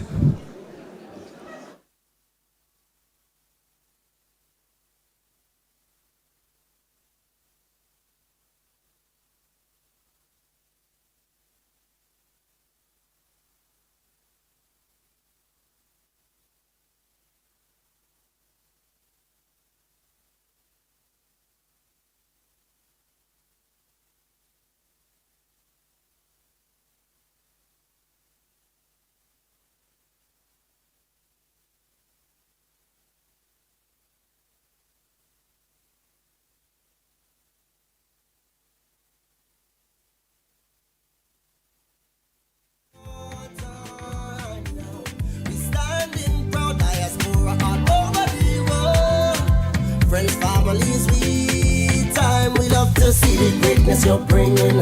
For diaspora homecoming, ideas, experience, all that thing. Together, all are we winning. We love to see the ideas you're bringing. For diaspora homecoming, all over the globe, so we striving. Is a better nation we building. Hey. Trust me, you don't want to miss this. Bring the young, the old is all our we business. We Prime Minister is a visionary man. He chatting because with the prosperous plan. One man experience make connection. When you come we spice we planting. Festival of flavors. Investment round table. Tell your neighbors homecoming is your time now. Homecoming is our time now. Grenada is our time now. We standing proud, diaspora all over the world. Friends, families, we time. We love to see the greatness you're bringing. For diaspora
Welcome to Caracou, small in size, rich in spirit. As you step off the boat, you're greeted by smiling faces and warm island vibes. Your adventure begins here.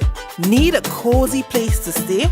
The Mermaid Beach Hotel has been a favorite for years. Waterfront views, clean comfort, and located in the town. In Bogles, the Roundhouse Cottages offers rustic charm with a touch of elegance. A peaceful hideaway surrounded by nature. Prefer something private? Dong Island Villas gives you space, sea breeze, and a home away from home feel. Wake up to the sound of waves and views that stretch for miles. Hungry? Start your day at Las Iguanas Cafe in Hermitage, where the aroma of fresh local breakfast fills the air. Think bakes, sawfish, and cocoa tea, all served with island hospitality. For lunch, savor local flavors at Paradise Beach Club, where Allison and her team serve up dishes that capture the essence of Caracou.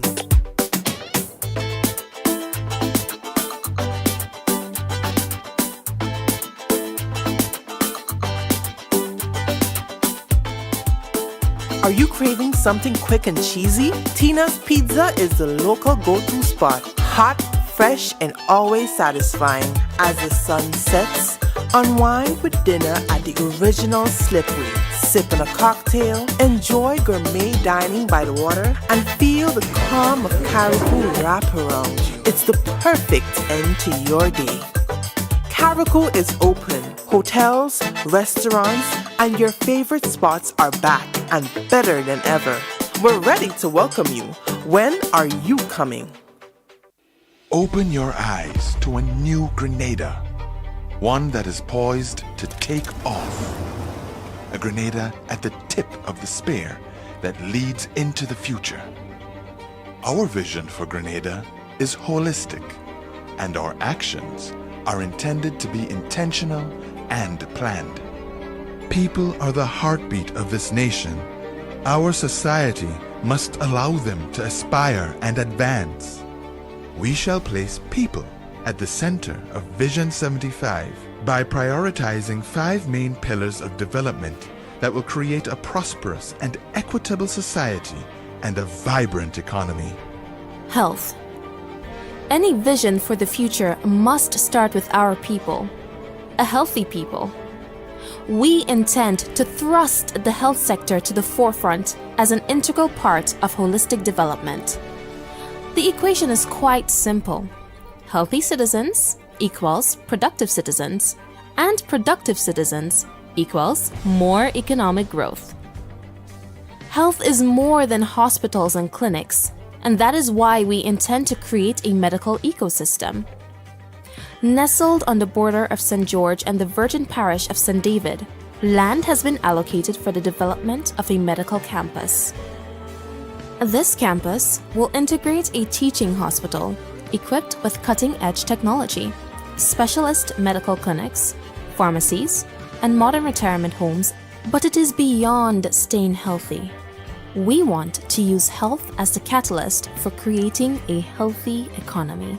We intend to link healthcare with tourism and agriculture, taking advantage of our therapeutic environment and positioning our island as not only a place that offers top-notch care and medical procedures, but as a rejuvenation destination and a producer of bespoke medical products with our herbs and spices.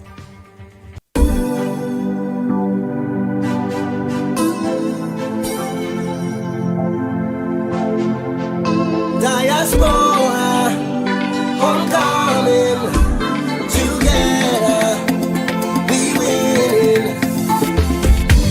It's your time now, homecoming is our time now. Grenada is our time now. We standing proud, diaspora all over the world. Friends, families, we time. We love to see the greatness you're bringing. For diaspora homecoming, ideas, experience all them thing. Together all are we winning. We love to see the ideas you're bringing. For diaspora homecoming, all over the globe. say we striving. Is a better nation we building. Trust me, you don't want to miss this. Bring the young, the old is all our we business. We Prime Minister is a visionary man. He chatting because with the prosperous plan. Come man, experience, make connection. When you come, we spice we planting. Festival of flavors, investment round table. Tell your neighbors, homecoming is your time now. Homecoming is our time now. Grenada is our time now. We standing proud, diaspora all over the world. Friends, families, we time. We love to see the greatness you're bringing. For diaspora homecoming, ideas, experience, all that thing. Together all are we winning. We love to see the ideas you're bringing. For diaspora homecoming, all over the globe, so we striving. Is a better nation we building. Diaspora homecoming, together we winning. Diaspora homecoming, together. Agriculture. A nation must be able to feed itself. Economic development is important, but it is impossible without food security. Our vision includes the revival of our agricultural sector. Imagine a Grenada able to support its citizens with local produce. Imagine a Grenada that imports less.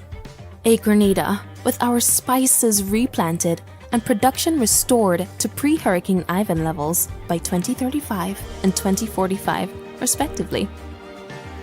Imagine a Grenada where we end the exportation of raw nutmegs and cocoa, and we convert all nutmegs, maces, pericarps, and cocoa into processed and manufactured food, spices, condiments, and chocolates.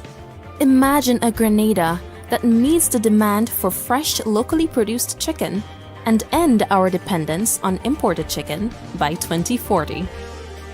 A Grenada where our sons and daughters embrace careers as fisherfolks and agro-processors as their first choice occupations. In this vision, our citizens leverage these sectors to establish flourishing small and medium-sized businesses, while our tourism and healthcare industries create a substantial demand for their products.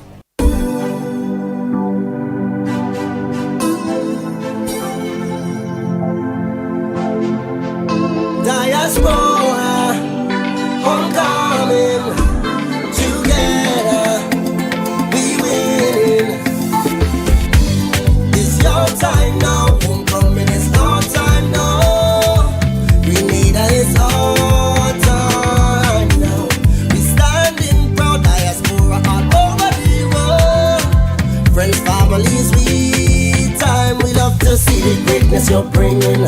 For diaspora homecoming, ideas, experience, all that thing. Together all are we winning. We love to see the ideas you're bringing. For diaspora homecoming, all over the globe, so we striving. Is a better nation we building. Trust me, you don't want to miss this. Bring the young, the old is all our we business. We Prime Minister is a visionary man. He chatting because with the prosperous plan. Come man, experience, make connection. When you come, we spice we planting. Festival of flavors, investment round table. Tell your neighbors, homecoming is your time now. Homecoming is our time now. Grenada is our time now. We standing proud, diaspora all over the world. Friends, families, we time. We love to see the greatness you're bringing. For diaspora homecoming, ideas, experience, all that thing. Together all are we winning. We love to see the ideas you're bringing. For diaspora homecoming, all over the globe, so we striving. Is a better nation we building. Diaspora homecoming, together we winning. Diaspora homecoming, together we winning.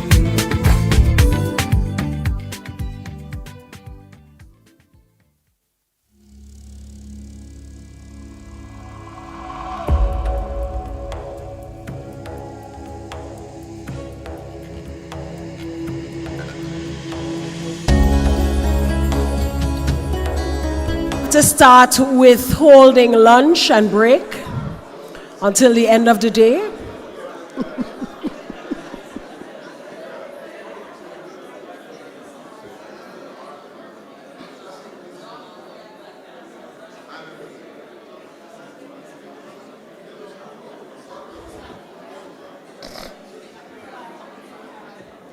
Ladies and gentlemen, I invite you to have your seats at this time. We are about to resume the day's proceedings.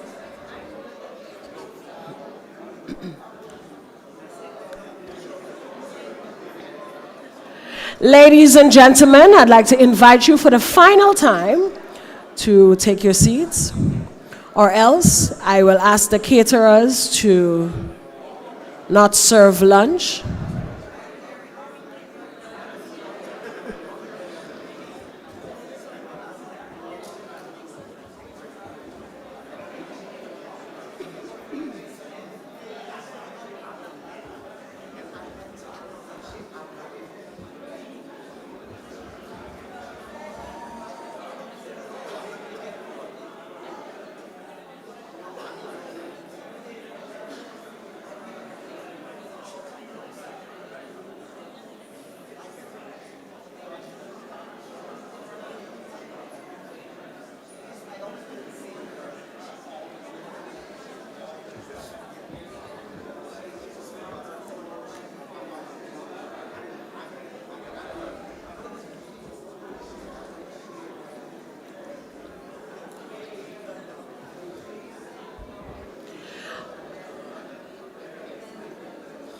I want to start with another round of applause to all of you who made it possible for Diaspora Homecoming.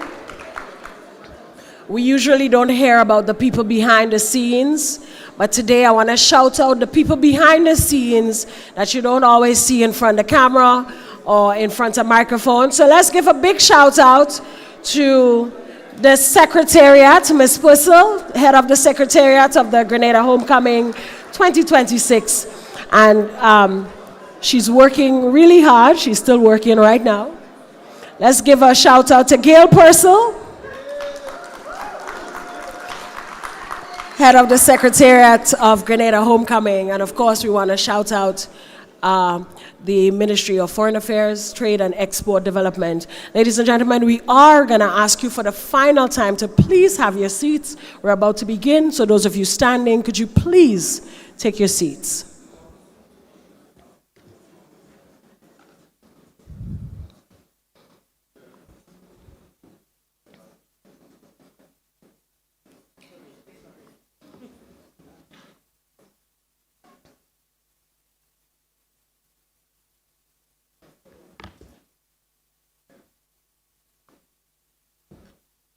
In May 2023, the government of Grenada hosted the inaugural Unleash. Y'all remember that conference?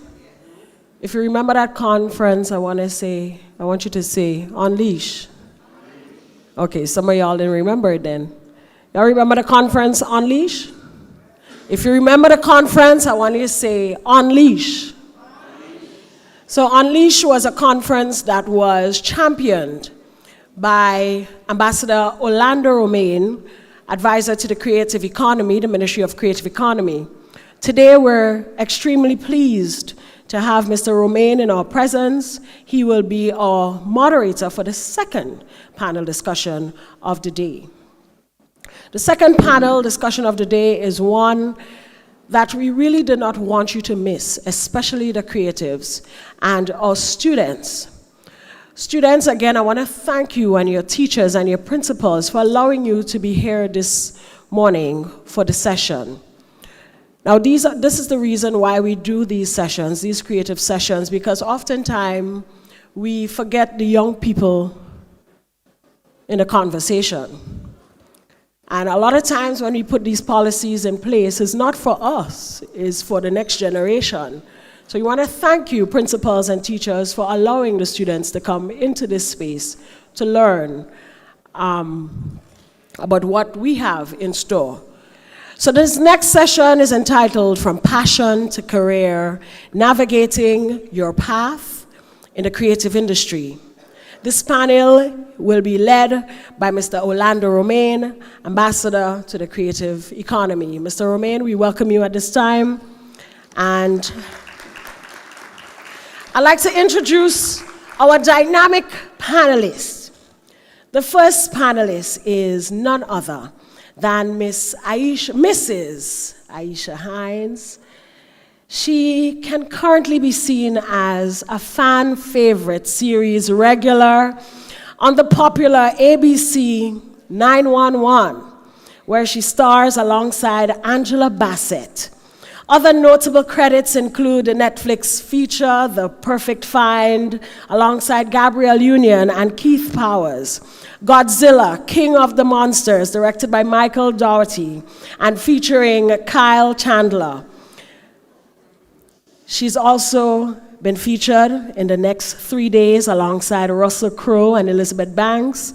She's also known for her portrayals of Harriet Tubman for OWN's 10-episode anthology series Underground with Journey Smollett, as well as her appearance as Pastor Janae James in Fox's Shots Fired. She is based in Los Angeles. And of course, ladies and gentlemen, she has Grenadian roots. Let's welcome the one and only Aisha Hines.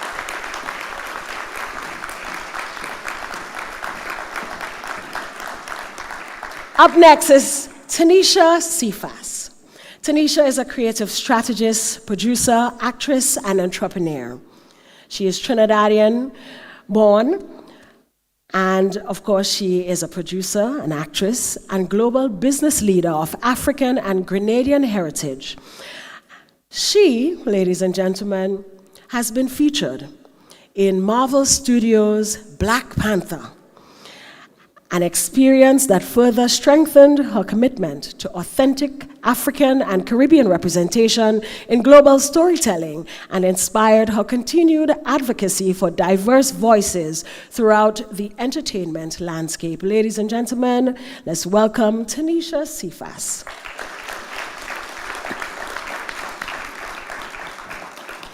This next panelist is homegrown. He's our friend. He's our songbird. He's everything. He's our son. He's our brother. Let's welcome. He needs no introduction, but I'm still going to highlight you, Donnell Best, Grenadian violist, vocalist, composer, arranger, and musical director from the Spice Isle of Grenada. Donnell Best, everybody.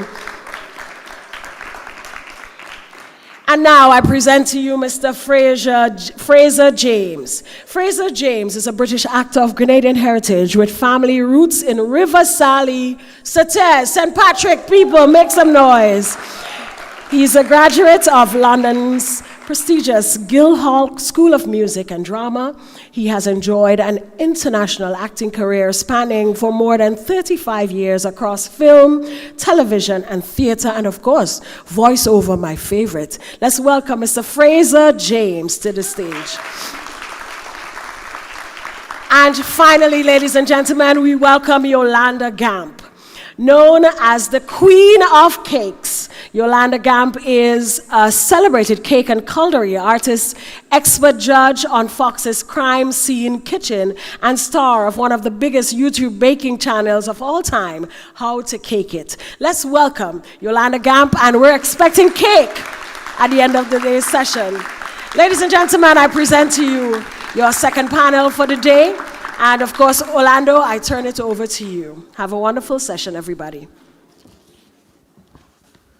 All right, thank you, Neela, for that wonderful introduction. I feel like I'm sitting amongst giants here today. Normally, I'm in the political circle, but it's really good to be amongst you, very accomplished creatives. All right, so good morning to you all. Good morning to the audience. And today we're going to have a discussion around the creative industry, an area that I'm very passionate about. I've worked myself in the private sector there for many years, and I'm fortunate to have the opportunity to lead government's initiative for Grenadian creatives. The discussion today is from passion to career, navigating your path in the creative industries. Every successful career begins with passion. But passion alone isn't enough. Building a career requires intention, continuous learning, strategic direction, strong relationships, and often the courage to adapt and evolve. Our panelists have each taken a different path to international success. And today we'll explore not only their journey, but the lessons they can help teach us. Whether you're a creative, entrepreneur, business leader, policymaker, or a member of the diaspora, this discussion, I'm sure, will bring much advice and enlightenment to you. So let's begin with a question for everyone. I'd like to ask everyone on this panel here to look back at your own career. What was the turning point that moved you from simply enjoying what you did to intentionally building a career?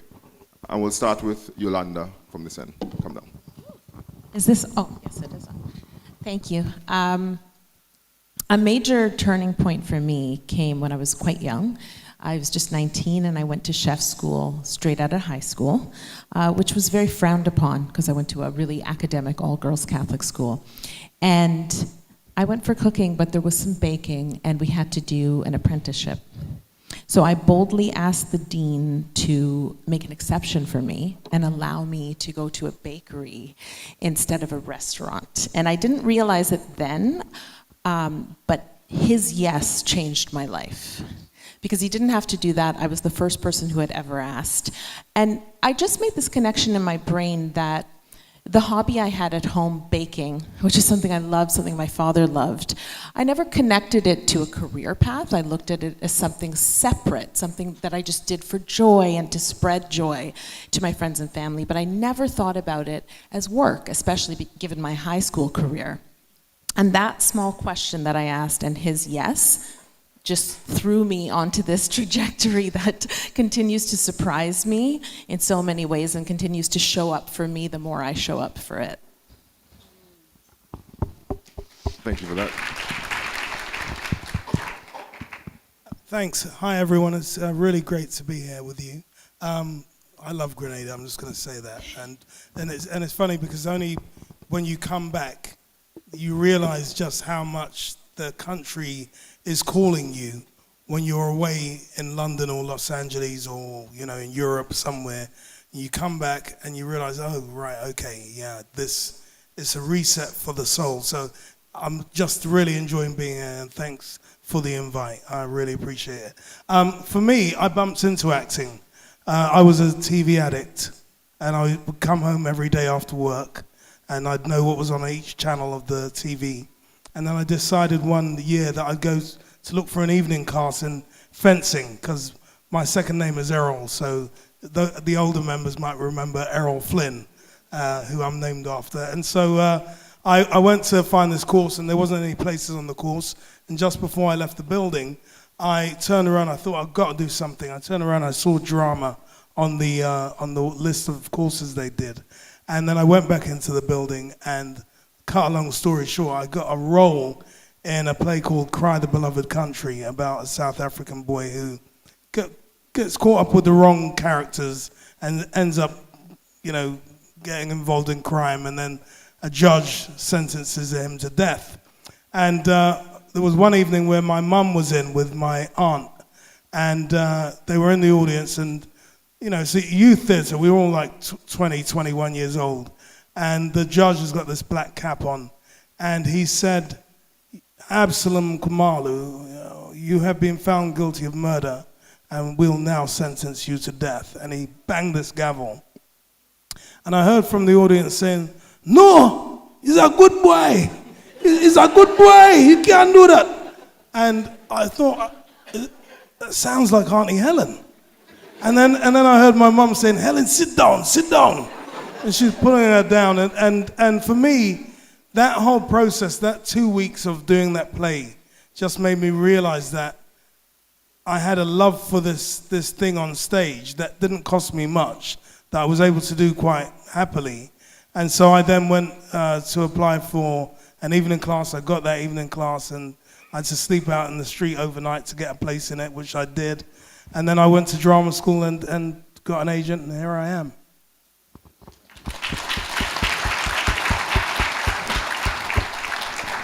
right, so for me, well, first of all, it's really good to be home. Thank you for inviting me. I love my country, I love my people. So for me, the turning point was I was with my violin teacher, Beth Wolf. I'm not sure if you remember her, but she was the only violin teacher on the island at the time. And we went to San Francisco for just like a little, vacation, whatever. And we went to the symphony. And it was my first time being in a symphony hall and hearing all of that, because we were the symphony. So going and hearing how excellent the level of musicianship was. And what was really crazy was that the soloist that day, she was pregnant and apparently made like mistakes. So she was like pretty full, and she's still playing a whole concerto and apparently made mistakes, and I couldn't tell. And I think the beauty of the entire situation, I remember crying a little bit. Let me take this off.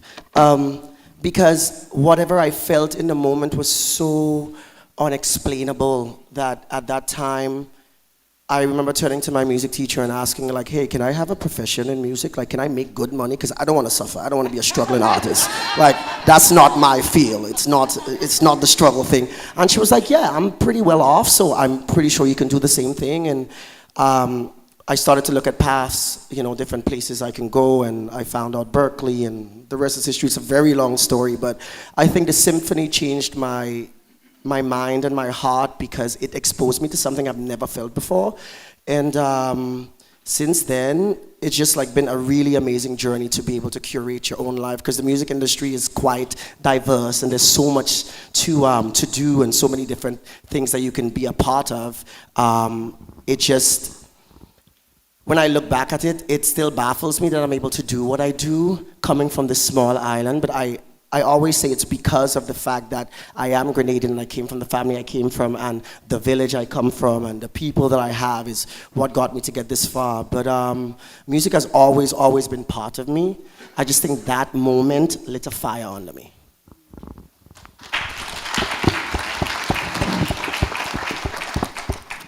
Hello, good morning, everyone. It is such an honor and a privilege to be here. I'm so thankful for the government of Grenada to bringing me to be a part of this event, all protocols observed. But before I talk about my turning point, I just want to take this moment to acknowledge our youth, because I'm a mom and I know the importance of raising our youth. And so I came back from Burkina Faso in May, where I produced a conference and we brought about 400 youths to that event. And one of my saying to the youths in Burkina Faso is, the youth shall lead them. And so when I say that, I ask my youth to respond back, the youth shall lead them. So I want you guys to say it on 3. 1, 2, 3. The youth shall lead them. Please put your hands together for our youth, guys. They are our future. So my turning point came when I realized that I was not just only supporting executives in Hollywood, but I was also shaping strategy, building businesses, and helping solve complex problems. I had the opportunity to work with executives at the highest level at Fox Entertainment and Roku. And from the position where I stood, I was able to see how they make decisions, how they launch products, how they also network and form global partnerships. And so this was very important to me because it exposed me to really look at my job as not as a career, but really see that I have the opportunity to position myself to then start my own company. And so because of that, I launched my own company. It's called West Rock Global. And so what we do at West Rock Global is we connect entertainment, investments, logistics, as well as diaspora engagement. And so the goal for that is really to help us. Like, before, it was all about me, being the actress, and me. What can I get? What job can I book? Did I book the job? But now the seat that I sit in, it allows me to really create opportunities for others. And to me, that is the best job in the world. So thank you. Wow, my heart is racing with excitement to be here, so I just want to take a quick grounding breath to take in this moment, right, and to give honor to the visionaries that imagined this moment and this event and this call to bring us all together. I think that is important to acknowledge and to recognize all who birthed the moment that we get to live in right now, right? I think that we're sitting in a significant time because we are a part of the seed of a harvest that some of us may be able to see in later, but we get to be a part of this origin, this inaugural event that will soon bring back the diaspora back to Grenada, and so much harvest will come from it. And I'm just glad to be a part of the first class, if you will, that gets to do that. I love a good origin story, so I'm sitting up here like, what, and then what? You know, and I love the things, you know, that were said, that, you know, you talked about doing something that just spread joy, and you talked about, you know, how happy acting made you, and you talked about that overwhelming feeling that shifted you and made you want to be curious about whether you could make a living, and you talking about the responsibility of taking it off of you and pouring into the future. Those are so many significant things that I think that we as creatives get to harness and put into the world. For me, the turning point was a moment where I had taken on a role of caregiving for my father. He had become ill. We were living in Brooklyn, New York, and he had become ill. And I had just graduated from college, and I had done the work to build a career in acting, and, you know, took all the classes and got my BFA, paid hundreds of thousands of dollars at the University of Miami to get this degree that would be essentially worth 25 cents if I walked it into an audition, because they don't care that I have a degree in acting. But I did get experiences and relationships from that experience. But I came back to New York, where I was born. Both my parents were born here in Grenada.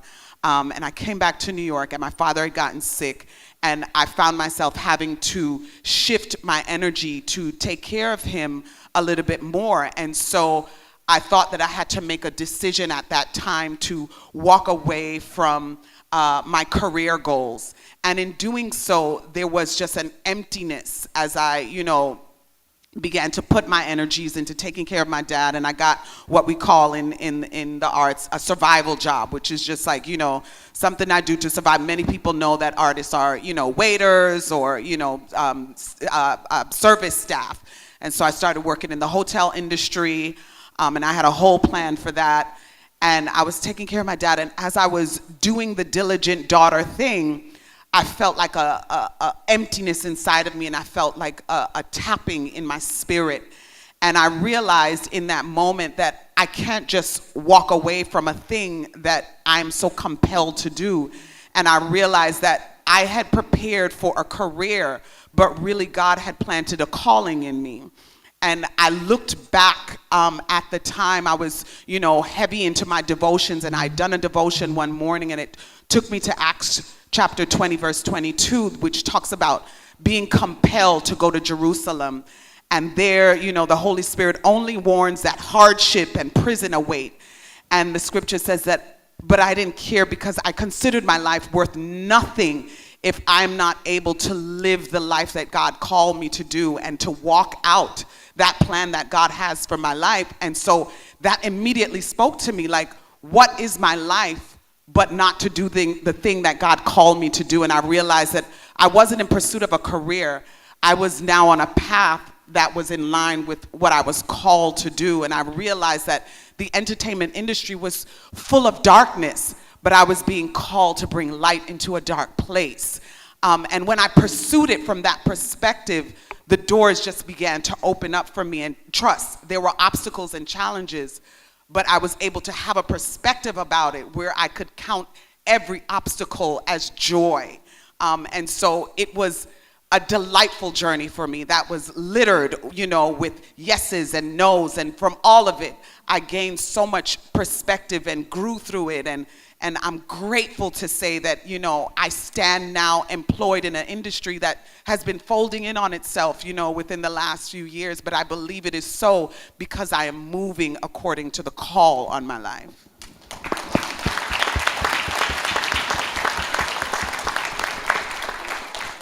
What an interesting first round. I think we can stop here and open for questions.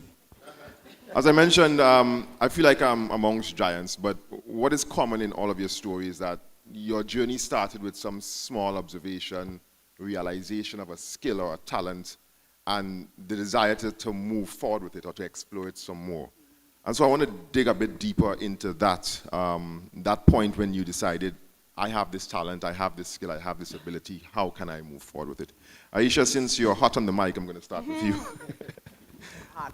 All right. I'm feeling hot. Okay. You've built an extraordinary career in one of the world's most competitive industries. While talent may open the doors, reputation often determines whether it stays open. Looking back, what professional behaviors have helped you earn the trust of directors and producers throughout your career? Early, my grandmother, she, born in Caracou, but she, I remember one day I was making the bed in our house, in her house. And, I was just doing it enough. And she said to me, come back and fix this. Do everything as if unto the Lord, right? And it stayed, and at the time I was like, surely I ain't have to make the bed as if unto the Lord. But it stayed with me and it revisited me in my adult years because it spoke to integrity at a high level. It spoke to carrying yourself in such a way that it's consistent so that when people aren't looking, you leave something in the room that lets people know you were there. Right? And for me, I've always sort of thought of my work in this and the relationships that I have. It's like, just be faithful with the little things.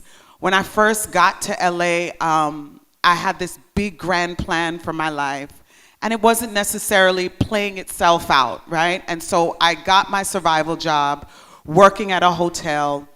And I had got stuck with one of the toughest shifts, which for me was the overnight shift, because I want to go to my bed at night. And I was naturally inclined to fall asleep at a certain time. And so it was very challenging every time I showed up. But I would drive to work and just say to myself, Ish, just be faithful in this little thing.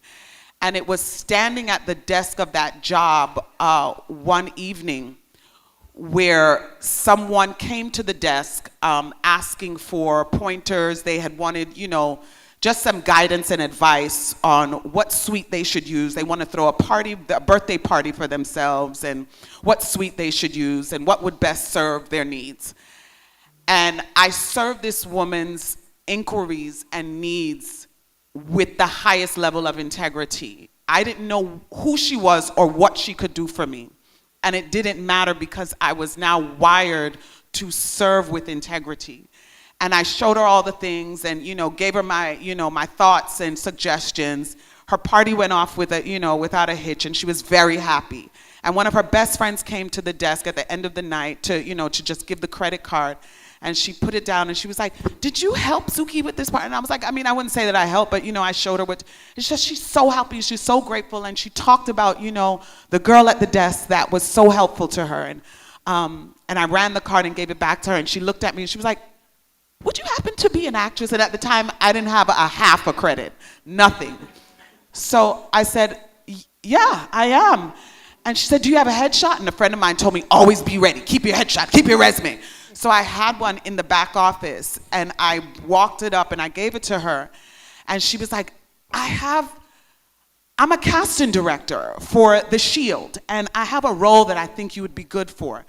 And she called me in the next day, and when I tell you, she did everything she could to make sure that they handed that role to me.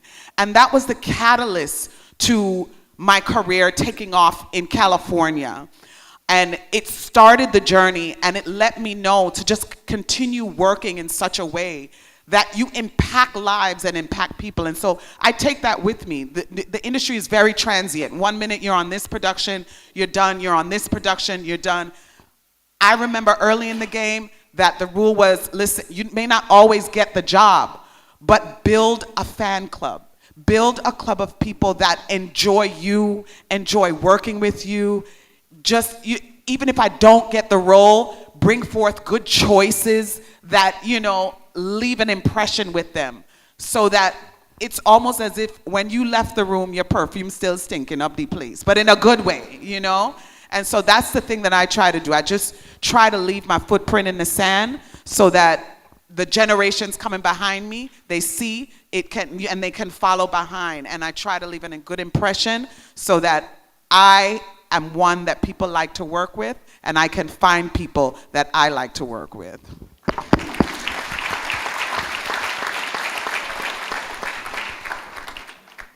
Thank you for that, Aisha. I'm sure you guys now do have a very good impression of Aisha. For me, I think you made a point in the beginning about your grandmother telling you to make up the bed properly. I think that's something we overlook all the time. Showing up as your best self even when no one else is watching, because you never know who is watching. And I think the creatives in the room, the business persons in the room, I think Grenadians and Grenada, we have to embrace that mentality. Spice Island Beach Resort is one of the places I always rave about, because they always show up consistent with the highest quality at all times. And so whether it is our creative industries or agriculture industries or real estate, legal industries, we have to show up as professionals and represent to our fullest all the time. Tanisha, I'm going to go on to you next. You have worked extensively between Africa and the Caribbean, giving you a unique perspective on emerging markets. Where do you see the greatest international opportunities for Grenadian creatives over the next 5 to 10 years? And how should they begin to position themselves to take those opportunities? Yes, so the great thing about Grenada is that we all know it's a beautiful destination. I mean, who doesn't want to come to Grenada, right? Okay, as I'm going to say it again, who doesn't want to come to Grenada, right? Right. So now we have to look at it from a different lens, right? Grenada can become an economy hub. And so how do we do that? We create opportunities where we bring in film and television, production, gaming, music, sports entertainment, cultural tourism, right? We bring in different developments. We have to start looking at Grenada differently. And so for our talent here in Grenada, what I want you to know is that you have the talent that can travel globally. Start with your talent here. There's no lack for talent, but we have to find those stories where it can travel universally, right? We need those global stories, using your cultural experience and then have it travel globally. Us as the diaspora, having access to investments, distributions, we come back and help you guys export that talent. And that is where I think in the next 5 to 10 years, we will see that growth. And then people will now look at Grenada as, wow, this small island is producing so much content. But it's not only one type of content, the portfolio is diversified. And so I think if we really lock arms, this is the beginning. We really put our heads down and work. I always like to remind people the story of South Korea and what they did for over years. And then they showed us Parasite, the movie. And then we had Squid Games, right? And now we have K-pop, right? So you see, so we start with what we have locally here in Grenada, build the hub, and trust me, come in a decade time, people will be traveling here to Grenada for our content. Thank you. So what stood out for me in your conversation is that opportunity isn't simply about talent, all right? And it is about understanding also where the world is going and being prepared to seize those opportunities when they come. And I know the government of Grenada is doing a lot for our creative industries, trying to prepare our young talent to be able to seize those opportunities and optimize them when they do come. So thank you for that. Donnell. I'd like to call you my friend. We go way back. Many creatives, to me, are self-taught, particularly in Grenada, developing their skills through experimentation, practice, and trial and error. You choose to pursue formal training at Berklee College of Music. What influenced that decision? And looking back, what value did that education add to your career that you would not have gained otherwise?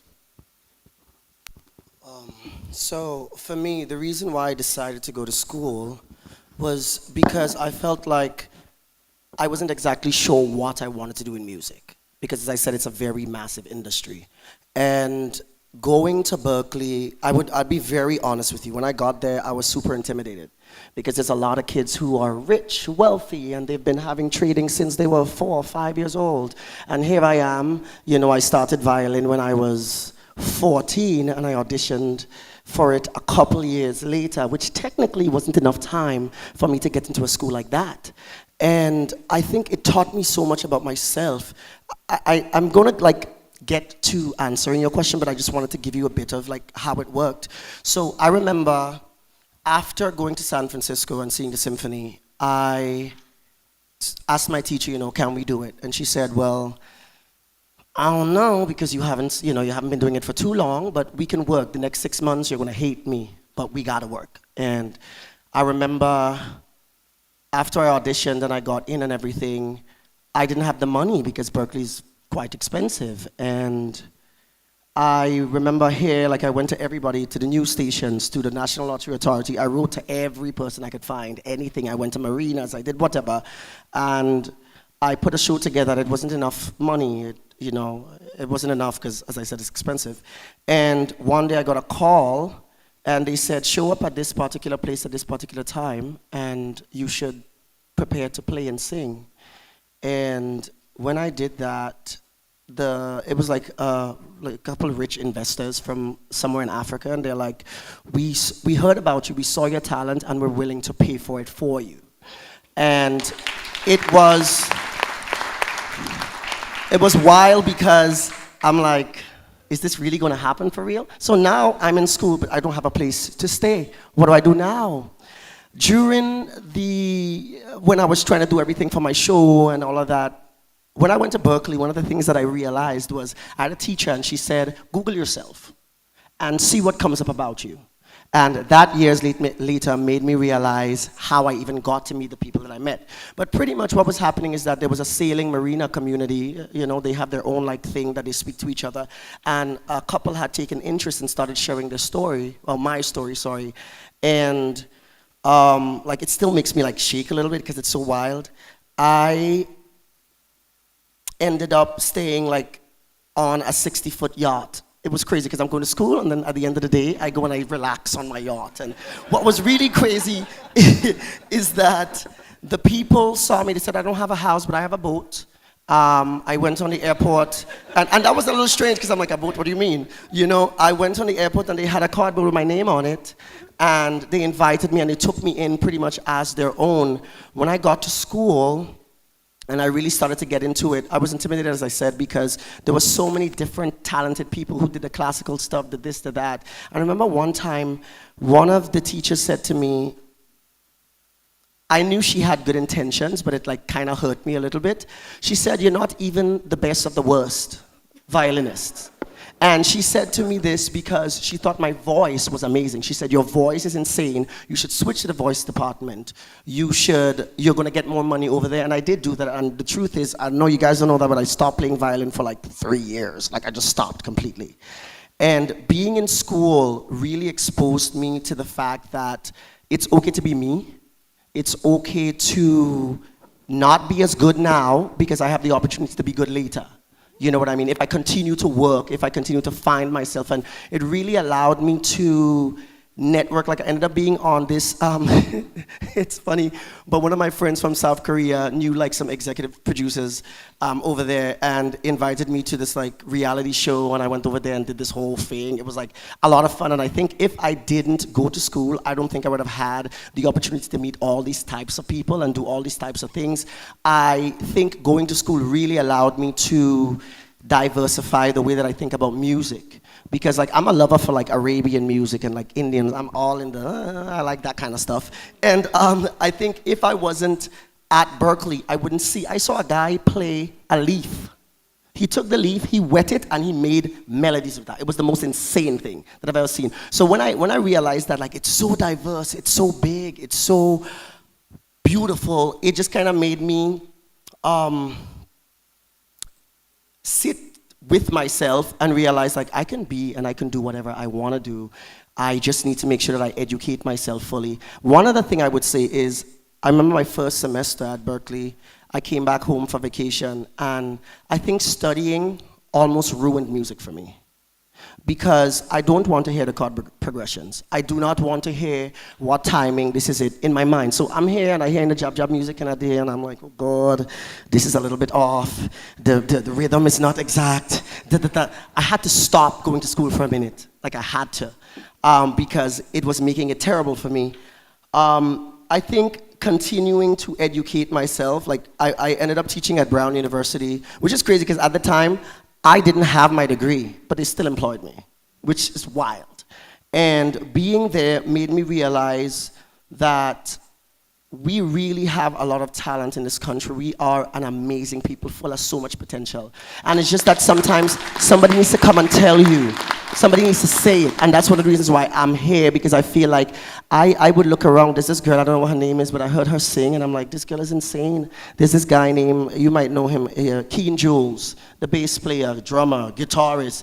This dude is insane. Like he's world renowned, and we're sitting right here not realizing what we got. I think a formal education really, really, really helped me to be more solid in what I do. It helped me to love myself more, because as I said, when I had to compare myself to other people, it just made me internalize, okay, so why are you comparing?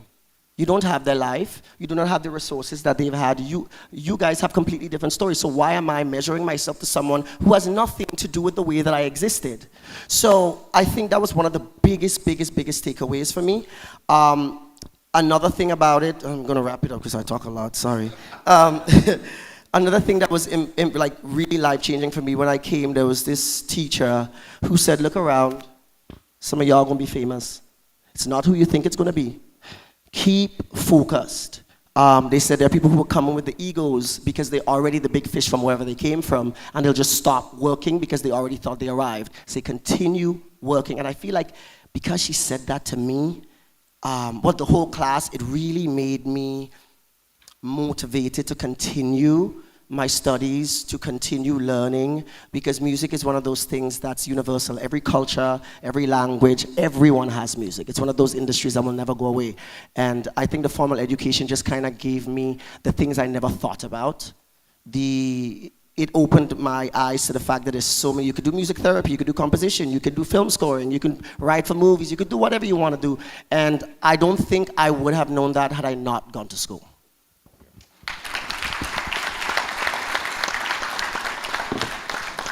I did not know about the super yacht, but thanks for letting us know. Your story resonates a lot with me because I think Grenada on a whole, when I look at our agriculture industry, nutmeg, we were once the second largest producer of nutmeg in the world. We lost that title because of hurricanes and so forth. But we never moved on nutmeg production beyond raw exports. And I look at the creative sector the same way. We have a lot of raw talent there. How can we refine that talent? And I think the path to education, formal training, is one of them. There is a lot of informal training, but I strongly will recommend to a lot of creatives, find some way of getting formal education to perfect your craft. Fraser, my friend. So throughout your career, you have invested not only in your own success, but in creating opportunities for countless other persons. Looking at Grenada, where talent is certainly not in short supply, what do you think is missing from our creative ecosystem? And what role can the Grenada diaspora play through investment, mentorship, partnerships, or market access in helping talented people build successful and sustainable careers?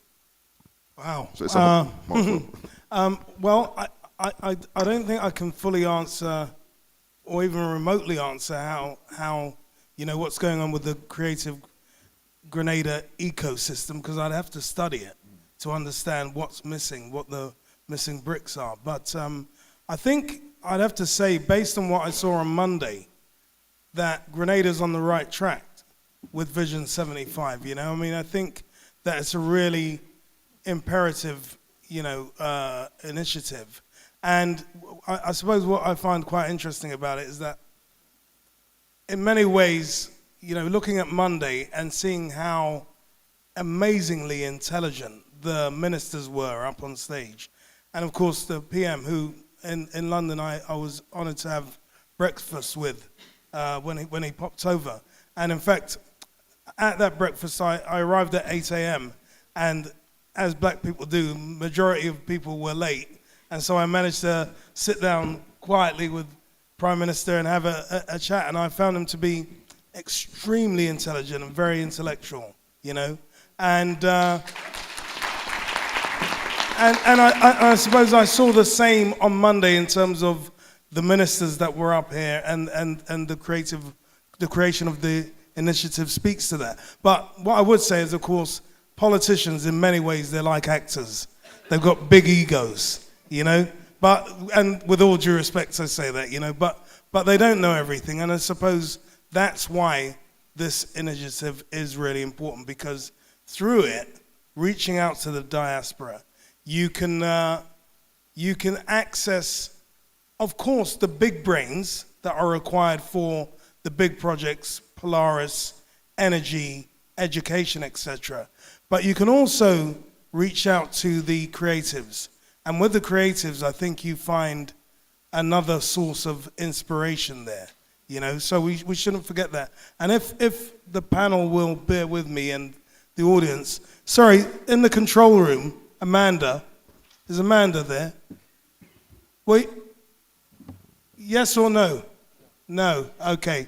So I was gonna show you something, a short video I kind of created for this afternoon, because it kind of spoke to a project that I did in London, which was called Underexposed, and I founded it in 2008, and it was my response to this notion out there that we as the black community didn't have black role models. And when I heard that, I thought it's absolute nonsense.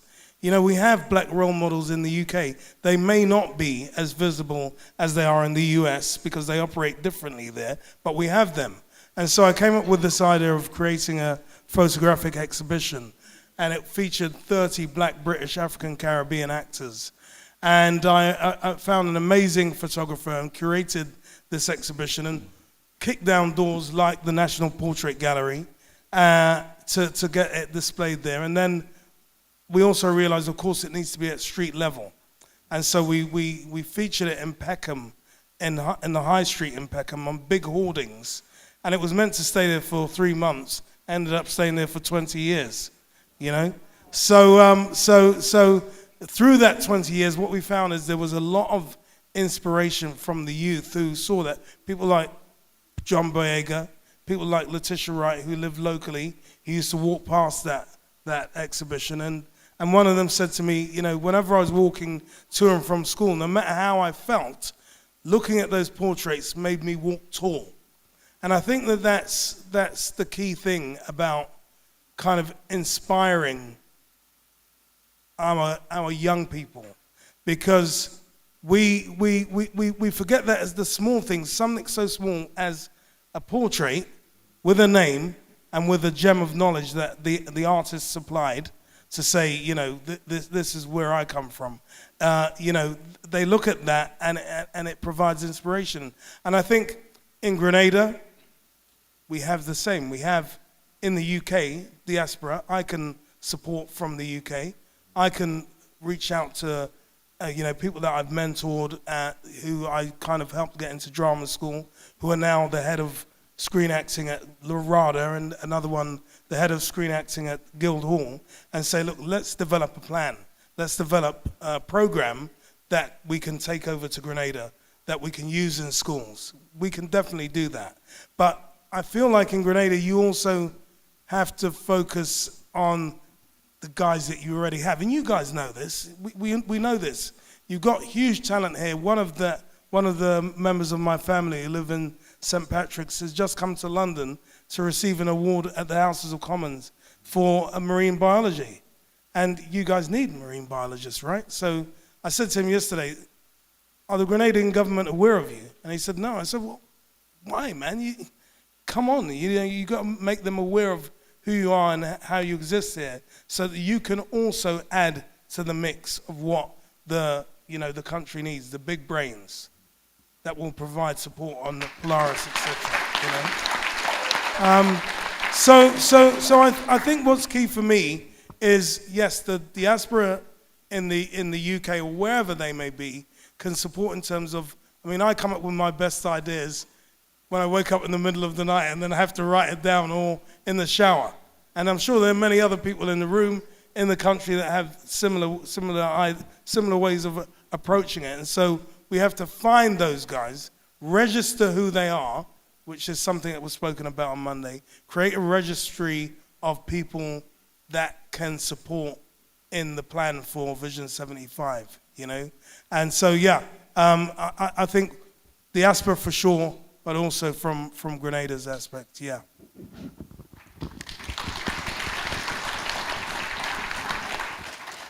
Brother Forrester, I think there's a note for you there to create that database of diaspora professionals and citizens throughout the world. I'm also going to take you up, and I hope the other panelists on the stage here can also join in developing a program. You mentioned that we can implement here in Grenada, be it around film, culinary arts, music. The Office of Creative Affairs will welcome such an initiative, and we'll be looking to work along with you on that. Sorry, I should just say that, you know, because of course, you know, Tanisha was talking about filming, and you have these big ideas for Vision 75. Film production is way down there, you know, but the thought of it, but perhaps you could set up a working group to look at how Prague, how Budapest, how South Africa, how they managed to kind of build an ecosystem for creating film there and attracting filmmakers there in order to produce movies. But we've also got people like Sav, who are out there, Savannah, out there, kind of, you know, creating content and getting out there and getting loads of hits. And so we've got to utilize people like Sav, utilize people like Zoe, who has Zoe Smith, who has I'm not sure if Zoe's here, but she has there we are. Hi Zoe. She's got a great YouTube channel, which is about, you know, people that want to come back to the Caribbean. So I suppose what I'm saying is let's make use of what we have, the gold we have, you know, in our community. Thank you, Fraser. If I can just sure, go ahead. add on real quickly before we move on to the last question. So I have an initiative that I have created for Grenada, a Grenada Screen Initiative as well. I'm traveling this month to South Africa to help them officially launch Sollywood Entertainment. But while we're there, we're also going to tour 7 provinces where we're doing workshops, teaching them how to protect their intellectual property, as well as helping with their technology skills. So that is something that we can definitely implement in Grenada. It's not going to take long. We just need somebody to say yes, give us the green light. Yes. And we're all here. All right. So we'll talk some more about that initiative after. So Yolanda, I recently found out we may have some relation. I think we're cousins. My mom is a Romaine. Right. So there you go. We'll work out the family tree. Right. So Yolanda, you have taken the art of cake design and transformed it into a global brand. A media company, best-selling books, and one of the world's largest online baking communities. Many creatives are also wondering how to scale their creative ideas or creative talents into enterprise. Looking back, what are some of the top 5 things you did that allowed you to stop seeing simply yourself making cakes and start seeing you building an enterprise? This is a great question. And often, like I said, I've been a cake decorator now since I was 20, so this is my 29th year. And this is the only adult job I've ever had. I fell in love with cake decorating. When I was young, I loved to bake with my father, but I also loved art, just creating anything I could with my hands. And I thought I would go, I'm from Toronto, shout out to Canada. I thought I would go to OCAD, which is our Ontario College of Art and Design. And because I was such a shy, I'm shaking because I'm naturally such a shy person.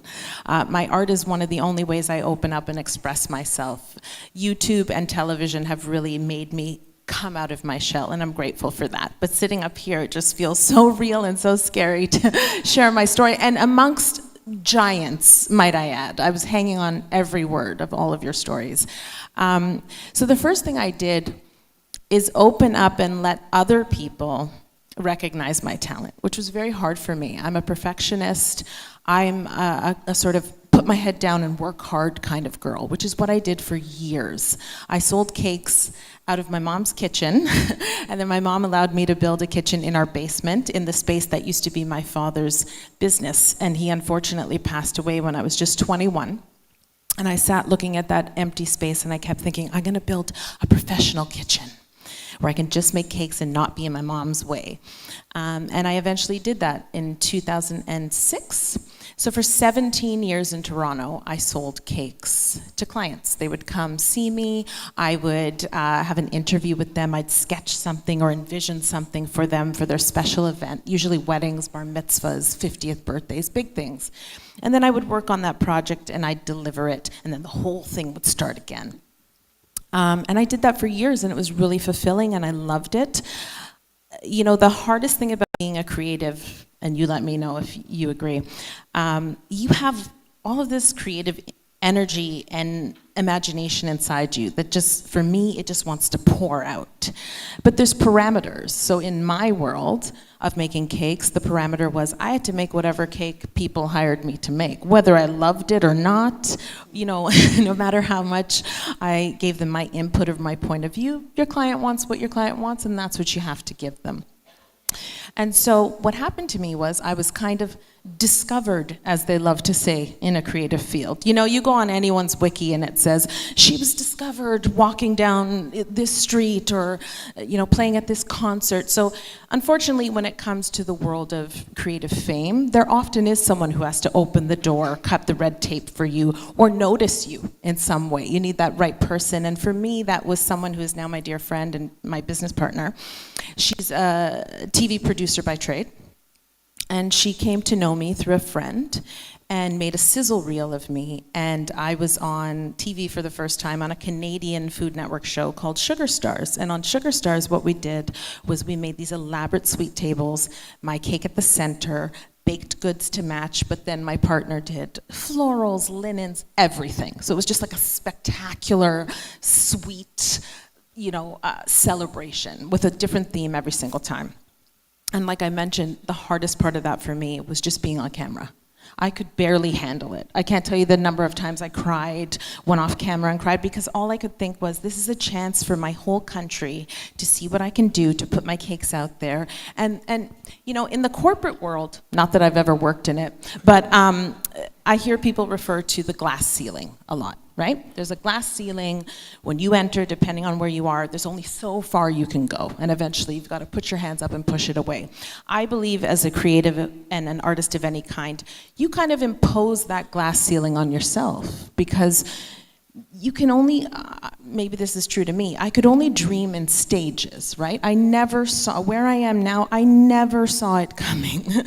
The only thing I saw is the more I opened up and allowed myself to do things I never thought I would do, the more it sort of domino effect and unfolded for me, the more eyes on you, it just became really true for me. So I did this TV show. It was not renewed. I learned a lot. I opened up a lot. And the producer who created the show, who's now my friend, unbeknownst to me, was pitching me to all the TV networks, so Food Network, Cooking Network, and I was just at home moping, thinking, well, that didn't work out, and I became a new mom. So I'm sitting at home feeding my son on the couch, and she calls me, this is 2014, and she says, you know what? All we get is no in this industry. She too is a creative who is tired of the people who won't open the doors for her big ideas. She said, forget it, let's just do this on our own. Apparently the world is turning into YouTube. Let's do this online. Digital is the future. And at that point, it was the first time in my life I hadn't been caking. Yes, caking is a verb, because I had a new baby, and when I was far away from my cakes, I couldn't cake, and then he was only 8 months. And I really missed my craft. And I thought, what do I have to lose? I mean, this is a great opportunity. I'll make a video here and there at my own pace, and I can make whatever cake I want. That was my biggest thought. There's no client. I can put out into the world all those cakes that I'm dreaming of.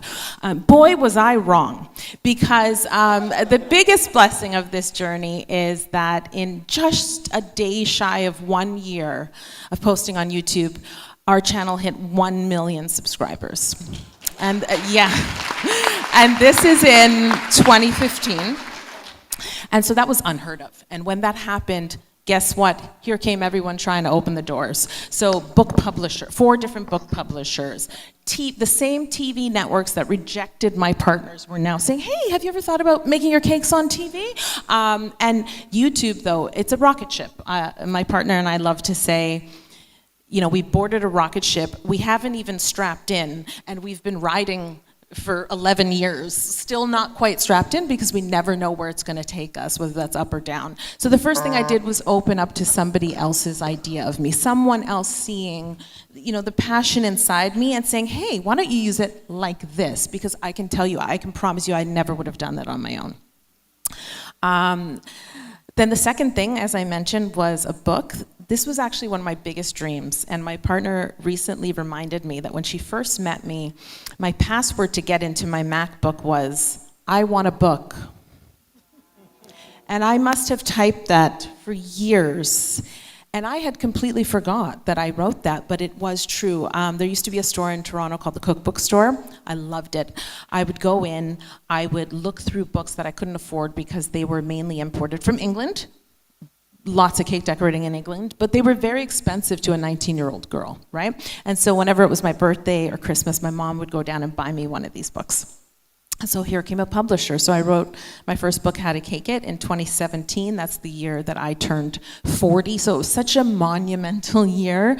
And I should add, you know, my mom has been such a huge part of my life. First allowing me to bake cakes in her kitchen. You know, I would tell her to empty her fridge because I had to fit a 3-tiered cake in there and all her groceries would be out on the counter. And then allowing me to build my kitchen and bake from there, helping me to deliver my cakes. And most importantly, when I started YouTube, I used to film for like 16 hours a day, 20 hours a day. And she was helping me to raise my son, who was here with me for his first time ever in Grenada. A place that he has heard of for so long from my mom. Sorry, this is, my mom currently has advanced Alzheimer's, and this is the first time I've been here without her. So it's very bittersweet, but I'm very proud to be here, to be part of the diaspora, and to know that it is now my duty to spread Grenada to the world, as I always do. But I want to do it even more now with the stage that I have built. And of course, I've made several cakes on my channel dedicated to Grenada, a mango, a papaya, bananas. I made a tiered cake with all the flavors of Grenada: banana, chocolate, coconut, nutmeg, spiced buttercream, dried pineapple flowers, and my mom is in that video making groundnut sugar cake with me, one of my absolute favorites. And then also in my first book, I make a fresh coconut drink. So a fresh coconut cut open, and I made sure I printed out a Grenada flag because the flag store did not have one. I'll fix that. And put it in because I wanted, you know, my own heritage to be represented. Yes, I'm a born Grenadian, but I was raised amongst my entire Grenadian family, and this is the place I've been to most in the world. And I got married here 15 years ago, so another wonderful year to be back here. I'm going off course. So the first thing was, so number one was actually the story I first told, asking the dean to let me go on that path. Number two was allowing someone else to see me and point out to me what I could do beyond my own dreams and lifting that glass ceiling. Number three was writing the book I had always dreamt of and obviously manifested. Hardest thing I've ever done. But definitely the project I am most proud of, and I love the finality of a book. It's you know, in my house, and I think, oh my, I go to the bookstore and I'm always still looking at baking books, and now there's 2 of mine up there, which I cannot believe. TV, the other people who came knocking. We have a Fox connection, so my biggest show is on Fox. I just shot season 4. TV has really opened me up because for once, I'm not trying to prove that I can make cakes. I'm not making cakes on TV. I'm helping other people with their journey, with the knowledge that I have gained over these 29 years. And like I said, it really pulls me out of my shell, and I love it. I love to help others. I love to teach others and to give them that creative confidence that, you know, we all struggle to have as a creative. It's a very big ebb and flow. And then, so what am I at? 4? Is that 4? 5 is continuing to believe in yourself and to replenish yourself. The hardest thing about being a creative for me is, you know, they talk about writer's block. All creatives have a block. It's not just writers. And certainly my mother's condition and this sort of living grief that I'm dealing with, I put my creativity on hold for a while because, and that was very scary, especially when you have an audience like mine who's very interactive, a community of people who I've grown very close with and love. And, you know, the most surprising thing about my journey is it's not the cake part. Cake has been a large part of my life, and it always will be. It's the community I've built and the millions of people whose lives I've been able to affect. Even if they're not cake decorators, I'm encouraging them to be creative in different ways. I've met people who say, I took up knitting again because of you. Or I took up painting again because of you. It's not that I think the whole world is going to start making cakes that look like mangoes. I doubt that. But it's more about expressing yourself and diving into those things that you love that make you feel a certain way. And so I mentioned earlier what I loved most about being a cake decorator is my cake would be the centerpiece of so many celebrations for people, right? It's your wedding day, it's your birthday. But on YouTube, now I make 1 cake a week for millions of people, and they just watch, whether it's to learn, to try it themselves, just for entertainment. A lot of people tell me they like to watch it to fall asleep, so I'm either soothing or slightly boring, but I'll take it. You know, just the letters I get from people, even now, I took a break from YouTube for a year, and I still get overwhelmed when I open my Instagram to my DMs. I started posting the minute I got here because how could I not share this island with everybody? The amount of DMs I've gotten from people saying, I'm so glad you're well. How's your mother? God bless. We're here waiting for you. You deserve this. Like, that is so overwhelming to me because This is an art I've dedicated my life to for years when no one was watching me, except my mother, bringing me coffee and helping me drive my cakes. And she was also the sweetest critic. I'm very hard on myself. And every time I had trouble with a cake, I'd say, Mom, come downstairs and look at this and tell me what you think. And she'd say, darling, it's beautiful. And I would get so upset. I used to say, Mom, I could drop this on the floor and step on it, and you'd still tell me it was beautiful.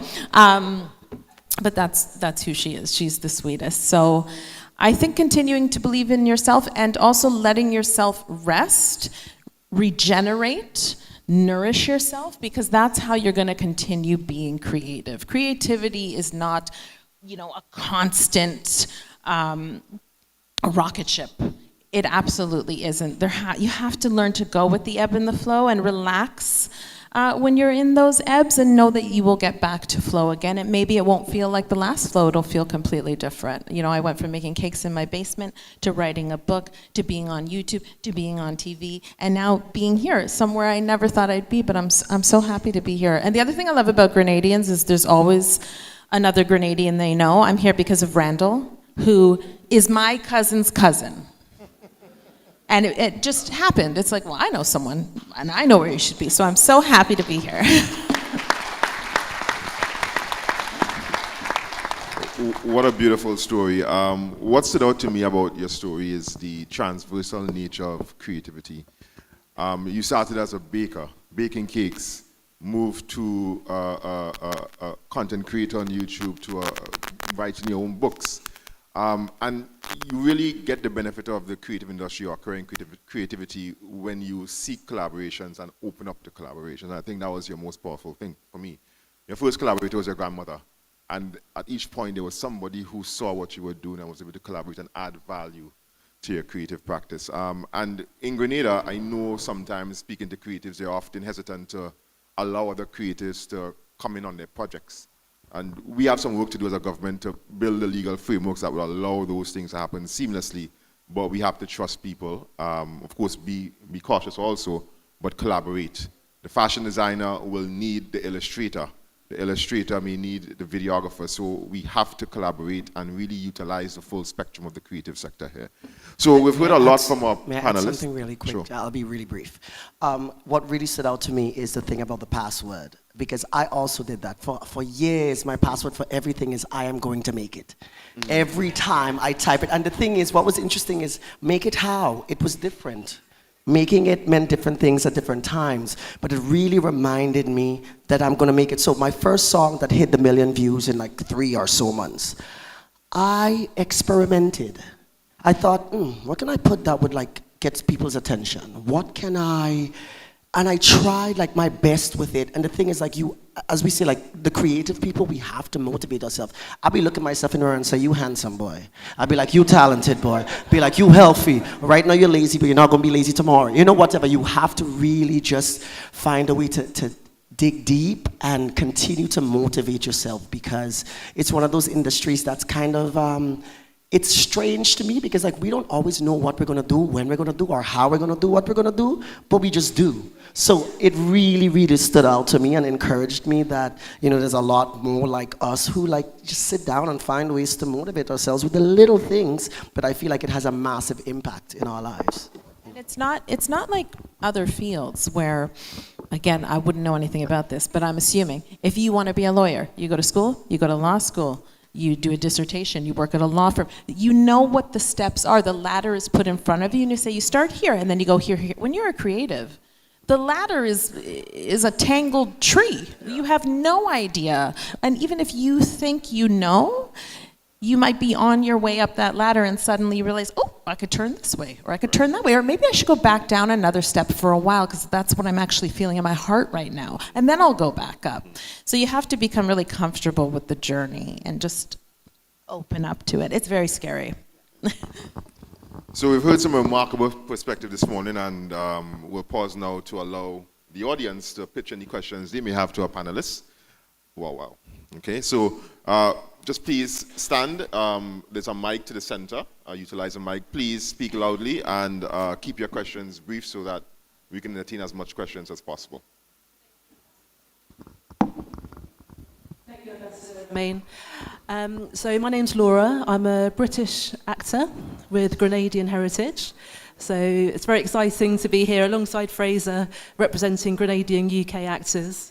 So thank you for having me. So just to expand on what Fraser was saying earlier, for Tanisha, if Grenada wanted to become one of the top destinations for film and theatre production, where are the biggest gaps that the diaspora can fill?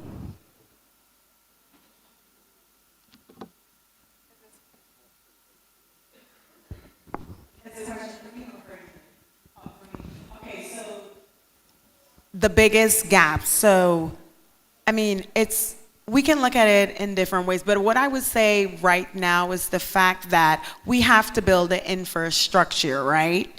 So we have to have the infrastructure built. So when we do ask for production companies to come here, they have the infrastructure, so whether that's the studios that they can shoot on. We also have to have the programs in place. As you guys know, currently, a lot of productions are leaving Hollywood, and that's because other places, other countries, other cities within the United States of America are offering better or more competitive incentives. So we have to create an incentive program here, whether it's a tax incentive, whether it's a cash rebate incentives, so that we can draw those productions to Grenada. So we have to build it, right? Build a pipeline and they will come. So that's where the gaps start right now. I'd just like to add to that. So at the Office of Creative Affairs, which I consult and advise on, we've recently hired somebody dedicated to the film sector. So they'll be working with us to help build that said pipeline. Another key thing for us is capacity building. We have a lot of raw talent, as I mentioned before. We have to continuously train, and that's something we do a lot and we'll continue to do. But I certainly agree with that recommendation in building the ecosystem, building the pipeline so that we can get those films.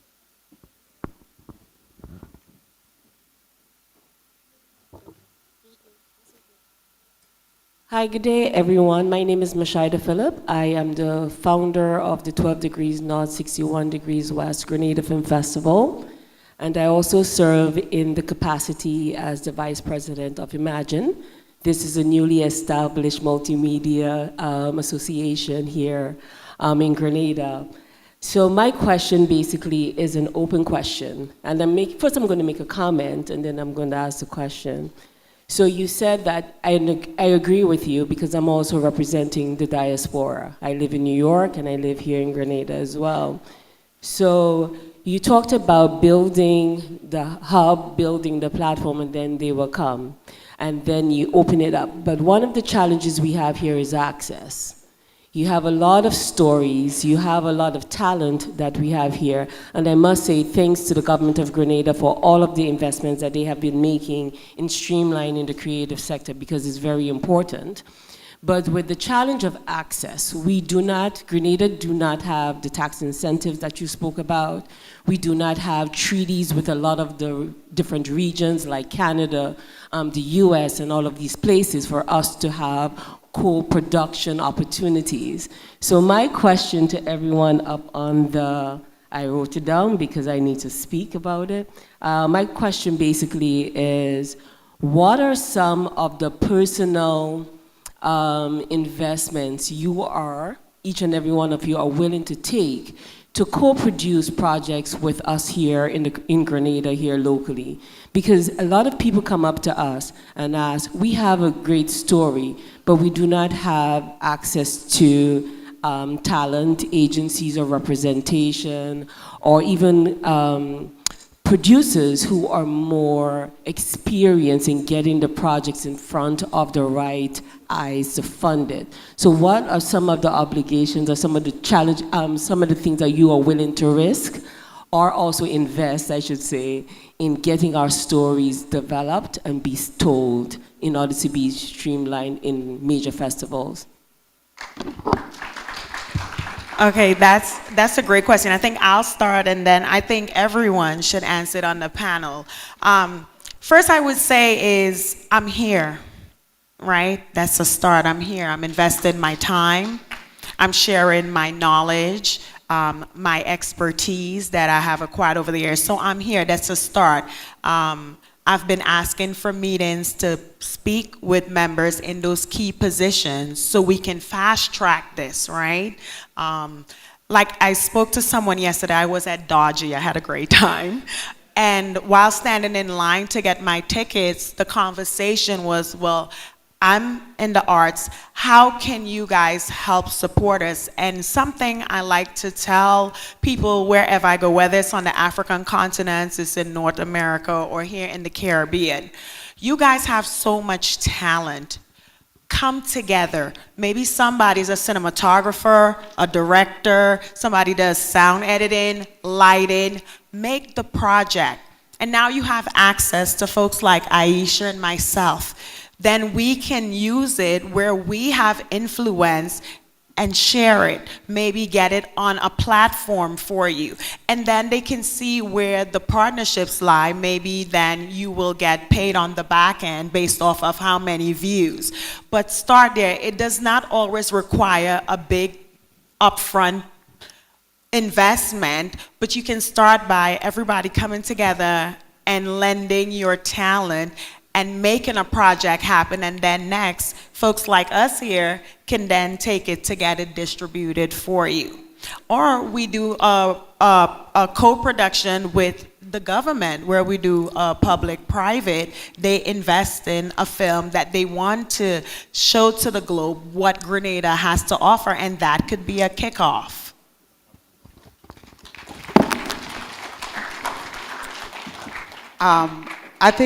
I think for myself, one of the common threads that I hear on this panel, which again, I have to take my hat off to the visionaries, because the diversity of creatives on this panel is so refreshing and inspirational for me, having sat on panels. Sometimes you have, you know, people of the same discipline and you're just hearing the same story and the same message, and I just appreciate all the different stories. But the common thread that I'm hearing is that, you know, there was a willingness to trust one's own self and one's own talent, you know, and start there, start with the seed, you know, and I think that's pretty critical, a critical analogy for some place like Grenada, understanding, you know, the importance of agriculture here and it starting with a very small seed that becomes something very large, right? And so I was really compelled by, you know, your story in that you were doing the thing that you were compelled, created, and you know, talented enough to do, and your helpers found you. You know, you exhausted yourself trying to find your helpers, and you were met and reflected by your helpers finding you. And I believe in that tenet of you will find your helpers and your helpers will find you, you know. And so to her point, we are here, right? I remember watching one of probably the first kind of, I guess, influencers in Grenada who just recently got married in April, Kareed. And she would literally make these videos of her just moving around the island and being in places and eating in places and finding people to make clothing and getting her hair done in place. And it put Grenada in a light and a lens for me that made me fall in love with it all over again, way across the globe in Los Angeles. So much so that when I decided to get married, I decided to bring that wedding back here to, I hadn't been here in a few years, but I wanted to bring it here to Grenada because I wanted to bring as many eyeballs as possible from Hollywood, from Los Angeles, and bring their bodies into the building here in California, in Grenada, so that they could experience the essence of the thing. They could meet the people, they could taste the food, they could smell the air, they could touch the sand. And to your point, feel the stories that are present and that are here. And just from a practical, you know, standpoint, bring their dollars. If their dollars are coming here, then it's, you know, in and of itself, helping to, you know, put some money into tourism coming back here. And from that, they tell a friend who tell a friend who tell a friend, you know.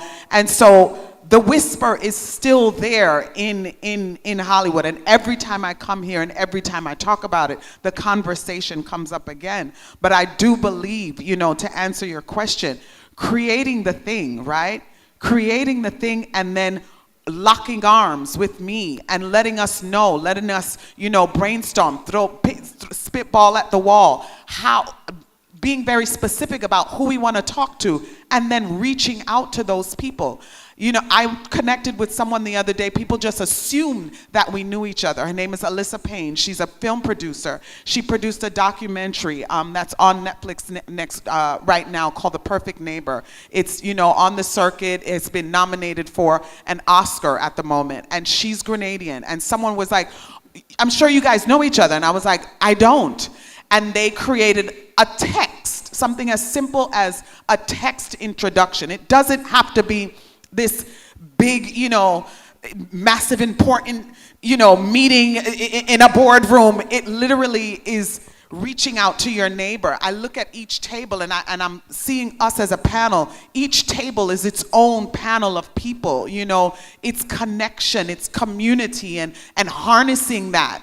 And I believe that your greatest weapon literally is your individuality. Your story is your power. It's your superpower, your specific story. You don't need to compare, is my story going to be good enough? When he spoke about, going to the school and people having, these resources and that resources, but they weren't him. And his story is so compelling to me. I don't want to read a book about somebody who had all the resources. I want to read his book, the story of the guy who didn't have anything, and someone from somewhere over there was like, but I want to invest in you, and trusting that your individual story with all of its challenges is a part of the journey, right? It's a beautiful ingredient to add to the cakes of who you are, it makes up something very specific and special. And so, when you ask, what are we willing to invest? Our time, our relationships, our presence in being here, and you give us your story, let's see how we can share that story. One of the things that I'm very passionate about, and I was literally going to hit you up about it, is the importance of education and the theory of music. So one of the things that I think I can personally do, I always speak about this. My son, he has perfect pitch. We'll be on the train. Well, that was when he was younger, and the train would be humming, and he'd be, Daddy, that's a B flat, but it's a little too flat. Kid, fix it. He was little, and I'm like, I can't really fix it. He was playing keyboard because I just let him use it since he was little. I put it in front of him before he could even walk, so he taught himself. And he was saying that this chord was a C7 or this, and I'm like, how could it be if you're only playing 2 notes? That little boy opened my mind to the way that theory should be taught. I think that music and the way that we learn notation, we do it too difficult. Music is A, B, C, D, E, F, G, over and over and over and over again. If you look at a keyboard, that's what it is. The same thing, a low A, a higher A, and even higher. That's what it is. And I feel like no one has ever told me that's what it is, because everybody has the complications of it. This is a this is a that. And I feel like one of the things that would really, really be impactful, especially for the soca industry, something that, and I'm not trying to be rude or disrespectful in any way, sometimes it bothers me that when you're singing live, you're not in key in your own song. And I think it will bring us much further as a nation if we're able to sing in a way that everybody can understand. Because the rhythms are already dope, the melodies are already dope, but if you cannot do it live, it will cause a bunch of different people who are not associated with our culture to just kind of lock off because it sounds like you're screaming, it sounds like you're bawling. So one of the things I would really want to do is start doing perhaps seminars and little things to just help people understand that a keyboard is the fundamental to really understand how the music works. It's so much more simple to me now because I had to teach, because I taught a whole bunch of different ages, little kids, university, whatever. And I think that I definitely want to lend my understanding and my time to just kind of break it down and make it more simple so that any musician, now I can play anything. I have a harp in my house. Well, I don't know, I do. But anything I put my hand to, I can play. Why? Because I get it now. And I feel like I had to discover how to teach. So I would love to give that as a gift, because I feel like it'll be leaps and bounds after that. So, this is quite ironic. Just yesterday I was speaking to a consultant of ours who we've hired to develop a curriculum for the creative sector. We're launching an associate degree at TAMCC, and your name came up, all right, in terms of consulting with them to help build out the music program. So you just interviewed for your position. You want to take a shot? Yeah. Justice, I'll quickly try to answer the question. I think it's a difficult one, because from Monday, the introduction to this, I can see that there are really important things that are happening in Grenada with Polaris, with agriculture, with education, with energy. And so those things are at the pinnacle, and I get that.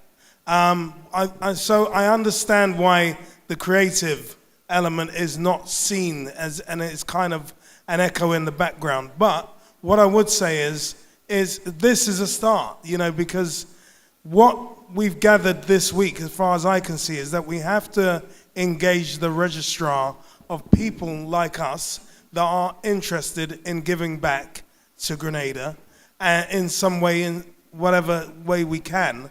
And people that love Grenada, who are from the diaspora, who can come back and offer their services in some way, shape, or form. And once we can gather that group of individuals that are really interested, that want to help, want to do something, then we can start thinking about, right, how can this collective of people really do something here to push the creative and the film industry and the TV or whatever forward, But I think the small steps are, what Aisha was talking about, which is get a camera, get out there, get images of Grenada, get film of Grenada out there into the world, because that's really easy to do. And quite frankly, you got the best backdrop, one of the best backdrops in the world.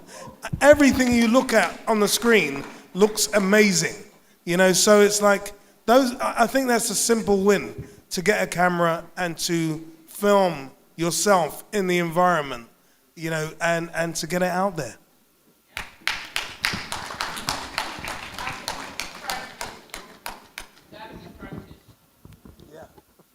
Haran, please. Good morning. Good afternoon, everybody. My name is Haran Forto. I'm a photographer and photojournalist and media consultant. My question is, it relates to brain drain. Many Grenadians at home, they're leaving because they feel that opportunities are limited. Sometimes they may be in a super niche environment and they think that their skills aren't really appreciated on island. So they go to other countries to seek for better opportunities. I know you have an idea of what I'm talking about.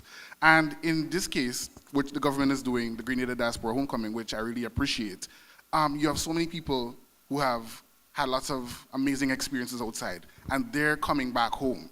So, if you see somebody running in one direction, then other person's coming back, you're like, why are you going this direction, So from an outside looking in perspective, what would you say would be an initiative that can reduce brain drain? Or you could tell the creatives, some of the encouraging words that you mentioned with, Grenada beautiful frames all over, and that the longing to come home and that desire. Like, what would you encourage people? Do you encourage them to, stay here and work a little bit and figure it out, or should they venture out and just see what outside is like, or then to come home, in order to prevent, like, I'm kind of confused, why I didn't need to waste all that time out there. I should just try to work and build something here.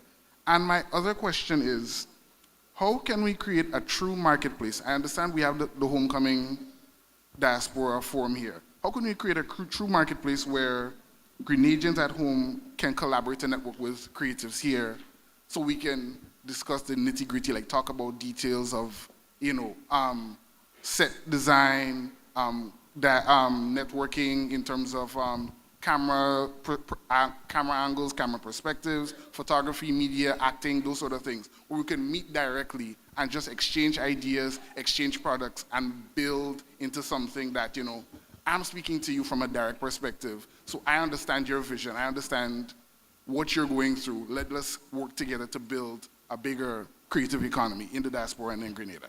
Thank you.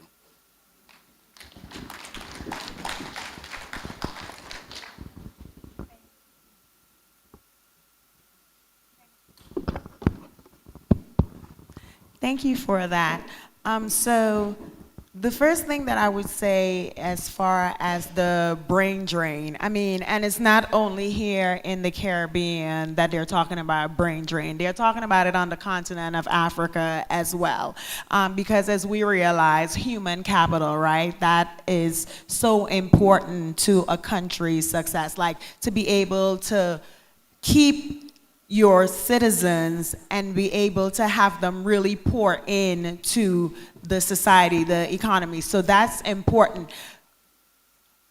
In order for, I would say, Grenada to not have a brain drain effect, they have to put different systems in place that allows their citizens to be able to see the value in staying in Grenada. So for instance, in the creative field, well, we need to build the schools for an actor that trains the talent. They have that training. We have it right here. Bring in workshops, master classes, bring in Aisha, bring her back, have her share her talent, her knowledge that she's experienced over the years. Fraser, and that's where it starts, because then if we're bringing expertise to them right here, they don't feel like they have to leave to get it out there because it's coming to them. So if we can create and foster that program where we bring in talent that has the experience, the expertise that can pour into the talent here to help them grow and evolve. And then it goes back again to building the infrastructure. So where they have everything here they need, they have the right equipments that they need to make the products, right, so that it can then travel globally. So that's one way that we can reduce the brain drain. But I would also say too, it is great to travel. We live in a big, vast, wide world, and you learn so much and you grow by having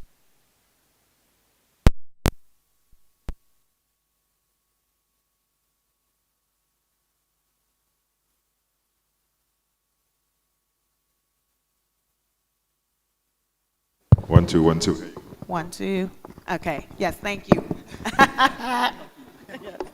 And so it's so important for us to be able to travel. It stretches you. It allows you to think globally and not just think small island, right?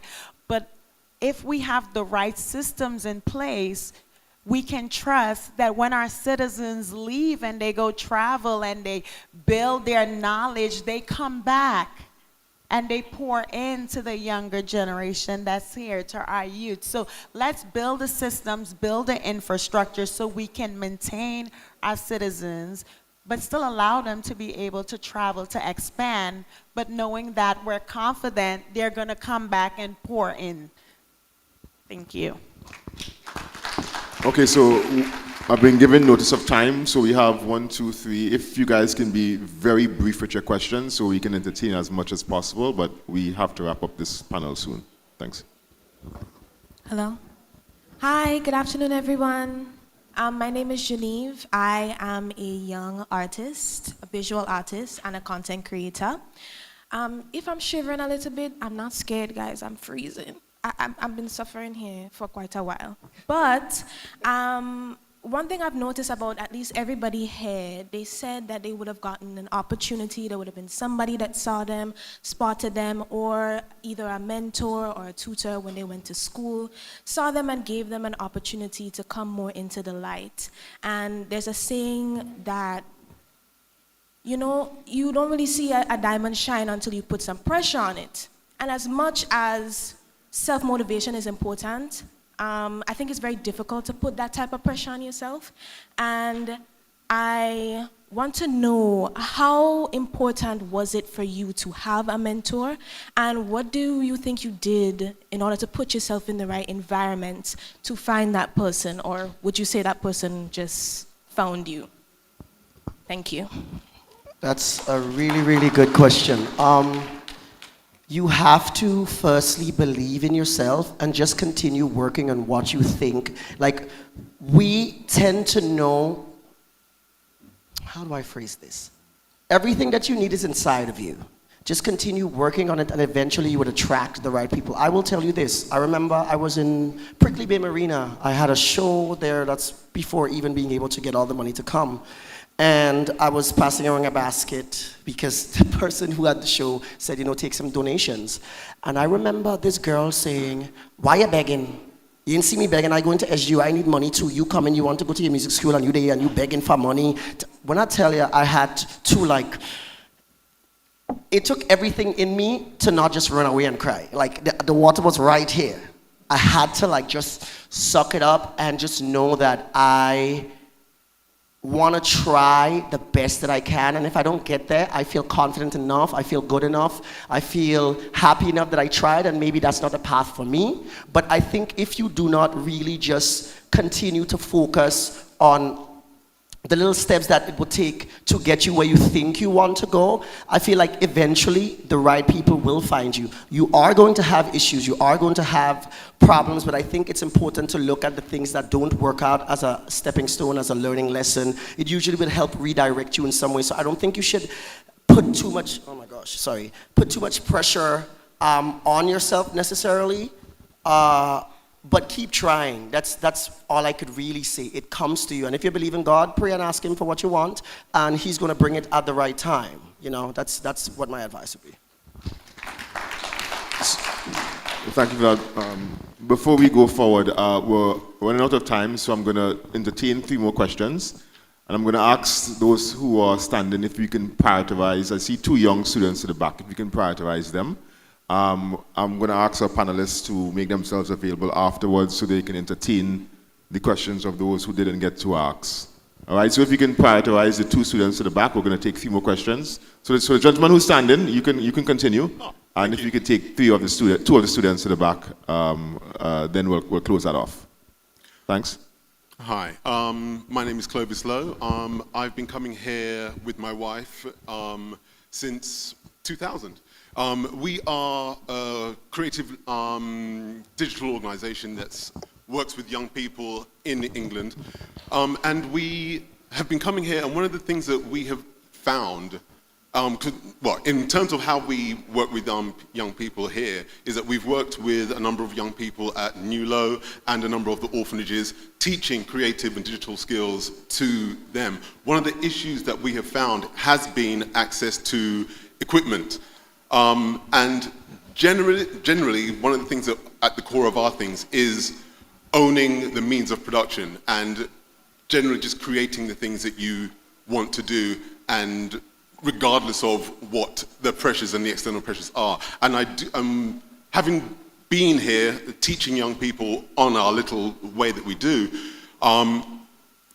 my real question is not necessarily to the panel, but it is to the young people. It is, I would like to find out, what is it that you require from the government and from us? Because what I have discovered is that you have abundance of talent, and it's always been access.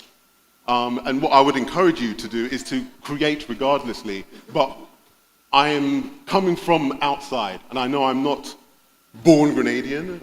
My wife is, and we will be retiring here. And we currently are coming back and forth 60% of the time.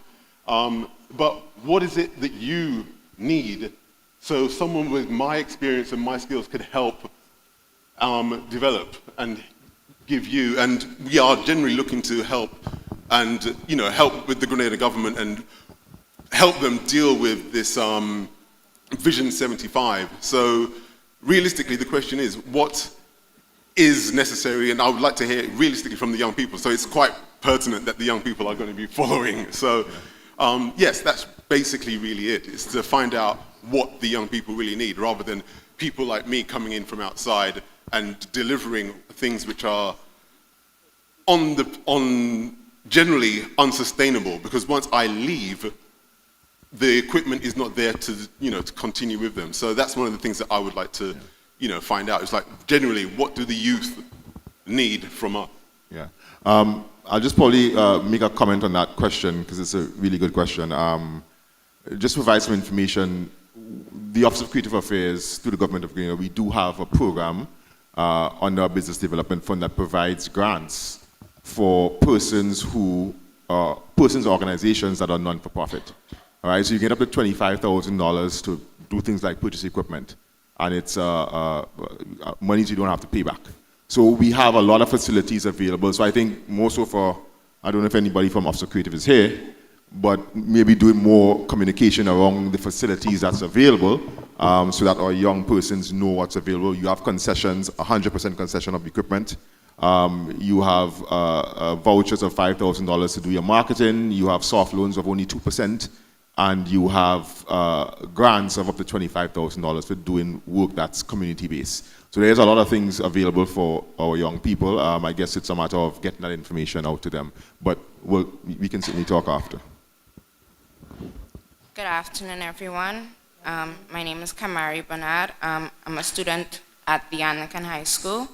First of all, I just want to say that all of your stories were very inspiring and motivational, and we are grateful that you shared. Most of you guys left Grenada at such a young age and were offered many opportunities. So what advice would you give to us as students in planning for our future careers? Thank you. Thanks for that question. Actually, I'll respond to the question, but just to say to all the creatives in the room, especially the younger creatives, and any students there that are thinking about being in the creative industry, it's a difficult one. It's not an easy industry to be in. And I think my main thing that I always tell young actors, it's the long game. It's the long game. I graduated in 1991, and I've had years where I've worked back to back. I've lost so much weight because I've been working so much. And then I've had years where for months I wasn't working, you know? But you have to find a way to stick at it, to keep your creative juices flowing internally so that you can exist outside the man giving you a job, you know?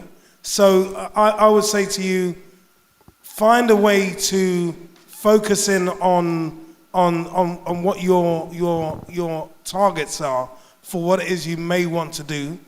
Have a look at this, have a look at that, play around in the space of creativity. But when it gets difficult, just understand it's the long game. It's an arc of years, of decades. It's not an arc of months or 1 or 2 years. So even though you're struggling at any given point, stick at it. Because I can tell you this now, when you're in the back of a van with Arnold Schwarzenegger and he's firing a cannon up at a helicopter and you're sitting there watching him and you're thinking, I'm a boy from Camden Town with Grenadian heritage, how am I in this van? It's the best feeling in the world. Hello? I also wanted to suggest, like my story suggested, collaboration, because a big part about being creative is recognizing your own talents and recognizing that you can't possibly possess all of them. You know, as a creative, it's your job to hone in on the thing you know you do best and to honor it and to grow it. And so I get it, believe me, I get it. We live in a world where social media makes it appear like everyone is an overnight celebrity. You know, I appeared and there I was, a famous cake decorator, but I put in 18 years of work when no one was watching. And one of the top questions I get asked is, how did you become the cake decorator you are? And I hate to break it to you, it's a horrible answer, it's practice. And I was practicing and didn't know it would lead here. But back to the collaboration, you know, if you're a creative, let's say you're a songwriter and someone else in your class or someone you know wants to be a producer or makes beats or plays an instrument, collaborate. It doesn't have to be constant. You don't have to become, you know, DJ Jazzy Jeff and the Fresh Prince, but work together with everyone else you know who is creative. Put your talents together to put your best foot forward and put it out into the world. You know, I'm a cake decorator, I met a producer, and together we made cake content. I could have never done her job and she could have never done mine. And we both got to express ourselves in the way we knew best through finding each other. If I may add really quickly, I'll be really brief. I think just to continue adding on to your point, surround yourself with the people who are in the positions that you think you want to get into. Be around the type of energy that will help light a fire, because it's really, it is like an interconnected thing. You cannot do it on your own. So just find people, don't be afraid to reach out, to ask a question to a random stranger who happens to be a musician or happens to be a whatever you want to do. Just go for it and be brave. But it is hard work, just stick with it. And I would just add to that, to just be creative as often as you can. Hopefully not with the final punctuation of that always needing to be that the industry wants to receive you, because there will be seasons where the industry is not going to receive you, but that does not stop you, or it does not redefine you as a creative. So stay creative. Fast forward the tape, asking yourself, why is it that I'm pursuing this path? What is it that I want to do? If I were given the platform and given the opportunity to do the thing right now, why do I want to do that? You know, for me, someone asked that question, like, what do you want your legacy to be at the end of the day? And I remember being inspired as a young person your ages, and I saw Whoopi Goldberg on my television screen doing a one-woman show, and in that moment, she looked, sounded very differently than the mass that was being represented on television, on the screen. And in that moment, I felt seen in the world. I felt validated in the world. And I felt reaffirmed in individuality, being myself. And I remember purposing in the work that I'm doing to try to do that for other young people my age, so that when I am now in position like Whoopi, I can then just be present. Francis, he talked about, you know, just having that visibility, the photographic journal, just in the street. Just be present so that you can offer an image that validates your existence, that says you are beautiful exactly the way you are. You are necessary to be exactly the way that you are. You are priceless and precious. Your story is intriguing. And so create. Even from that space, and whatever that means, if it's writing, you know, poetry, or if it's, you know, getting together in circles and doing, you know, writing the monologues, not even reading some already written work, but creating original work, you know, with the tongue and the voice and the vernacular of the island. You could create an entire anthology amongst yourselves, you know, voices of my grandmother. What would my granny say about this? You know, and just create a whole book of monologues. I trust me when I say, just be you, authentically you, telling your story. Your helpers will find you.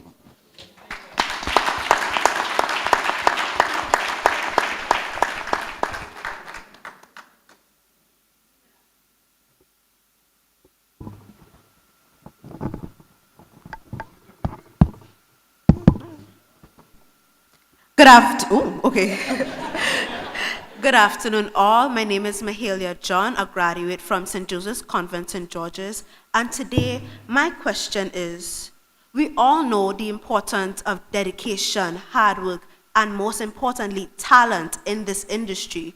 But personally, what skills are most critical to you for someone to survive and prosper in this industry? Okay.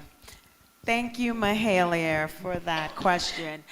Okay, I'm gonna answer this question from not someone who is working executive spaces, but from a mom, okay?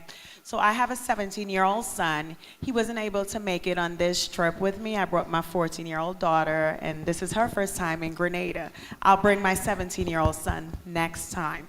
He is a young professional actor, okay?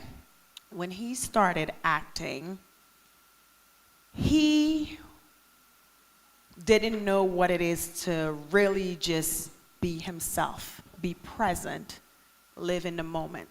And so he would audition, and he wouldn't get the job.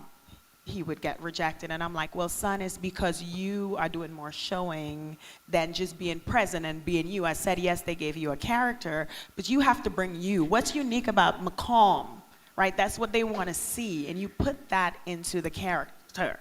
So then he started doing that, and then there were times that we thought he booked the job. He did so good. And he still didn't get the job. And I was like, it is growing you to be resilient. And so in this industry, you have to know that sometimes you did a phenomenal job, but you may not have gotten the job, and it's not because of you. Maybe you didn't fit the right look for the family, you're too tall, whatever it is. But learn to build that thick skin and know that, and don't take it personal. And then know sometimes there's redirection in the rejection. I remember one time he went up for a screen test for a Nickelodeon TV show. It's that show called, it used to be a Nickelodeon, That Girl Lele. And it was him and another boy, and we signed the contracts. We knew how much he was gonna get paid per episode. We were all excited, yay, college fun. And he didn't get it.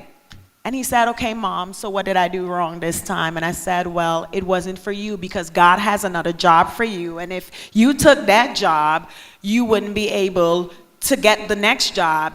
And in Nickelodeon's contracts, they specifically let you know you cannot at all work for Disney, okay?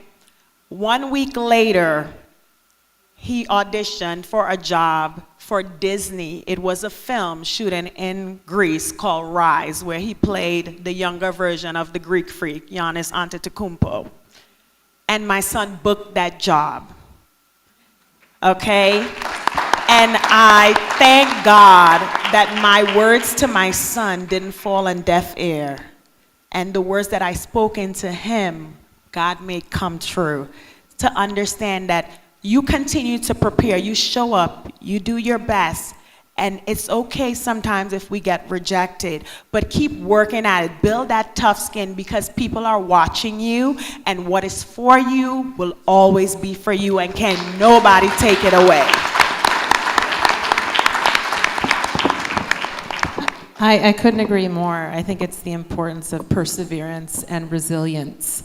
And as tough as it is, when you get those no's, when you get laughed at, when you feel like no one's even listening or opening a door, it's important to sit back and realize the lesson in that. And sometimes the lesson doesn't come to mind until it's past, and you look back and you go, oh, I know why that happened. So have patience with yourself and know you have to keep trying. There's a lot out there for all of us, and once again, social media makes it appear like we're all just in direct competition with each other. Put that aside, because what you're trying to do is showcase who you are, what your talents are, and there's only one you.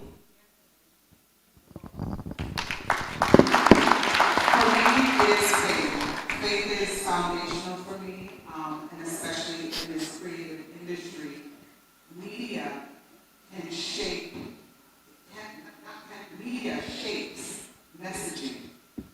Media can also challenge the very moral compass that you have been shaped with over the years. Media can really rock your foundation. And so when you have experiences within the craft, for me, I always go back to my faith because it informs my perspective in the moment. It helps me to look at those opportunities that pass me by and reminds me that yes, this one wasn't for me. It is because I have faith that I know that I'm going to be positioned exactly where I'm supposed to be, right? Rejection for me, I can receive it with a joy because I know that that closed door means that there's an open window coming. I know that everywhere that I'm placed with purpose. So sometimes when it may look and feel like a person is off the beaten path, I'm right where I'm supposed to be. I literally took a plane ride the other day, and I was going to New York to a graduation, and I was interested in pursuing this job on Broadway. And my managers couldn't get the information, and it was, you know, really seedy. And so my cousin tells me where the graduation is. I mistakenly show up at the wrong place. She said it's Lincoln Jazz Center. I show up at Lincoln Center. I step out of the Uber, and who is standing there but the director of the very show? I would have not met her otherwise. I'm exactly where I am supposed to be. And I know that nobody could have orchestrated that meeting but God.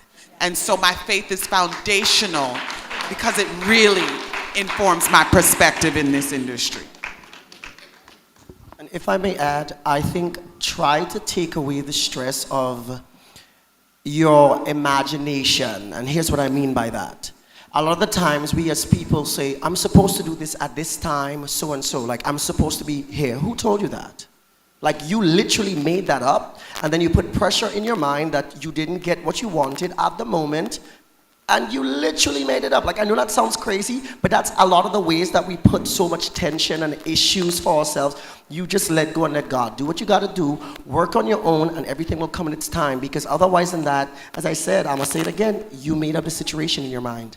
And you're disappointed that it didn't happen, but it was never real to begin with. Yeah? Please go ahead. Right, good afternoon. My name is Chuma Maras, a recent graduate of the Presentation Brothers College. So this is a two-part question. The first part is directed to Mr. Best. So as a young musician myself, I would just like to know where you draw your inspiration from. And the second part of the question is for all the panelists. As young creatives, we often encounter people with different ideas and opinions when collaborating on events. So how do we navigate with these people whilst remaining professional and, well, in the sense that we don't lose our ideas or we feel deterred from not having our ideas being shut down? So if I may ask our panelists to be very brief with the responses so that we can, yeah, thanks. Where I get my inspiration from? I don't know, myself, God, people around me, my experiences. There's a lot of melodies in my brain that there are songs that exist that I think are real and they're not. They've just always been playing in my head forever. I just feel like living is the experience. So just whatever draws you, whatever makes you feel good, whatever feels right, use your intuition and just go with that. That's what I would say. Thank you. Living definitely is the experience. So whatever you're living, whatever you're observing, whatever your environment is, you, again, from what I said, you are right where you belong with purpose. And so that's your canvas. That's your blank canvas. And so you write from that place, you sing from that place, you create from that place. You also hold space for other people and their experiences and what informs their truth. Sometimes it aligns, sometimes it might not align. But if your 10 feet are steady in the ground on what your moral compass is, and for me it's faith, you just get curious about what yours is, define it, and stand firmly in it so that when you hold space for others, their opinions or positions or belief systems don't shake you. You just hold space for it, and you make sure that you are modeling the thing that you want to receive from others. So we'll take our final question. Good afternoon to the panelists, and thank you so much for your time. My name is Lynn, and I come from Westmoreland Secondary School as a student, right? And I am also a young visual artist, and I'm also a person of many other trades as well. I do sports, I have an academic background, and I have all these things, right? So I'm wondering, what's a piece of advice that you could give to people like me who have all these trades and want to pursue those trades while at the same time not losing the passion for them of pursuing so many at once? That's a great question. Do it all.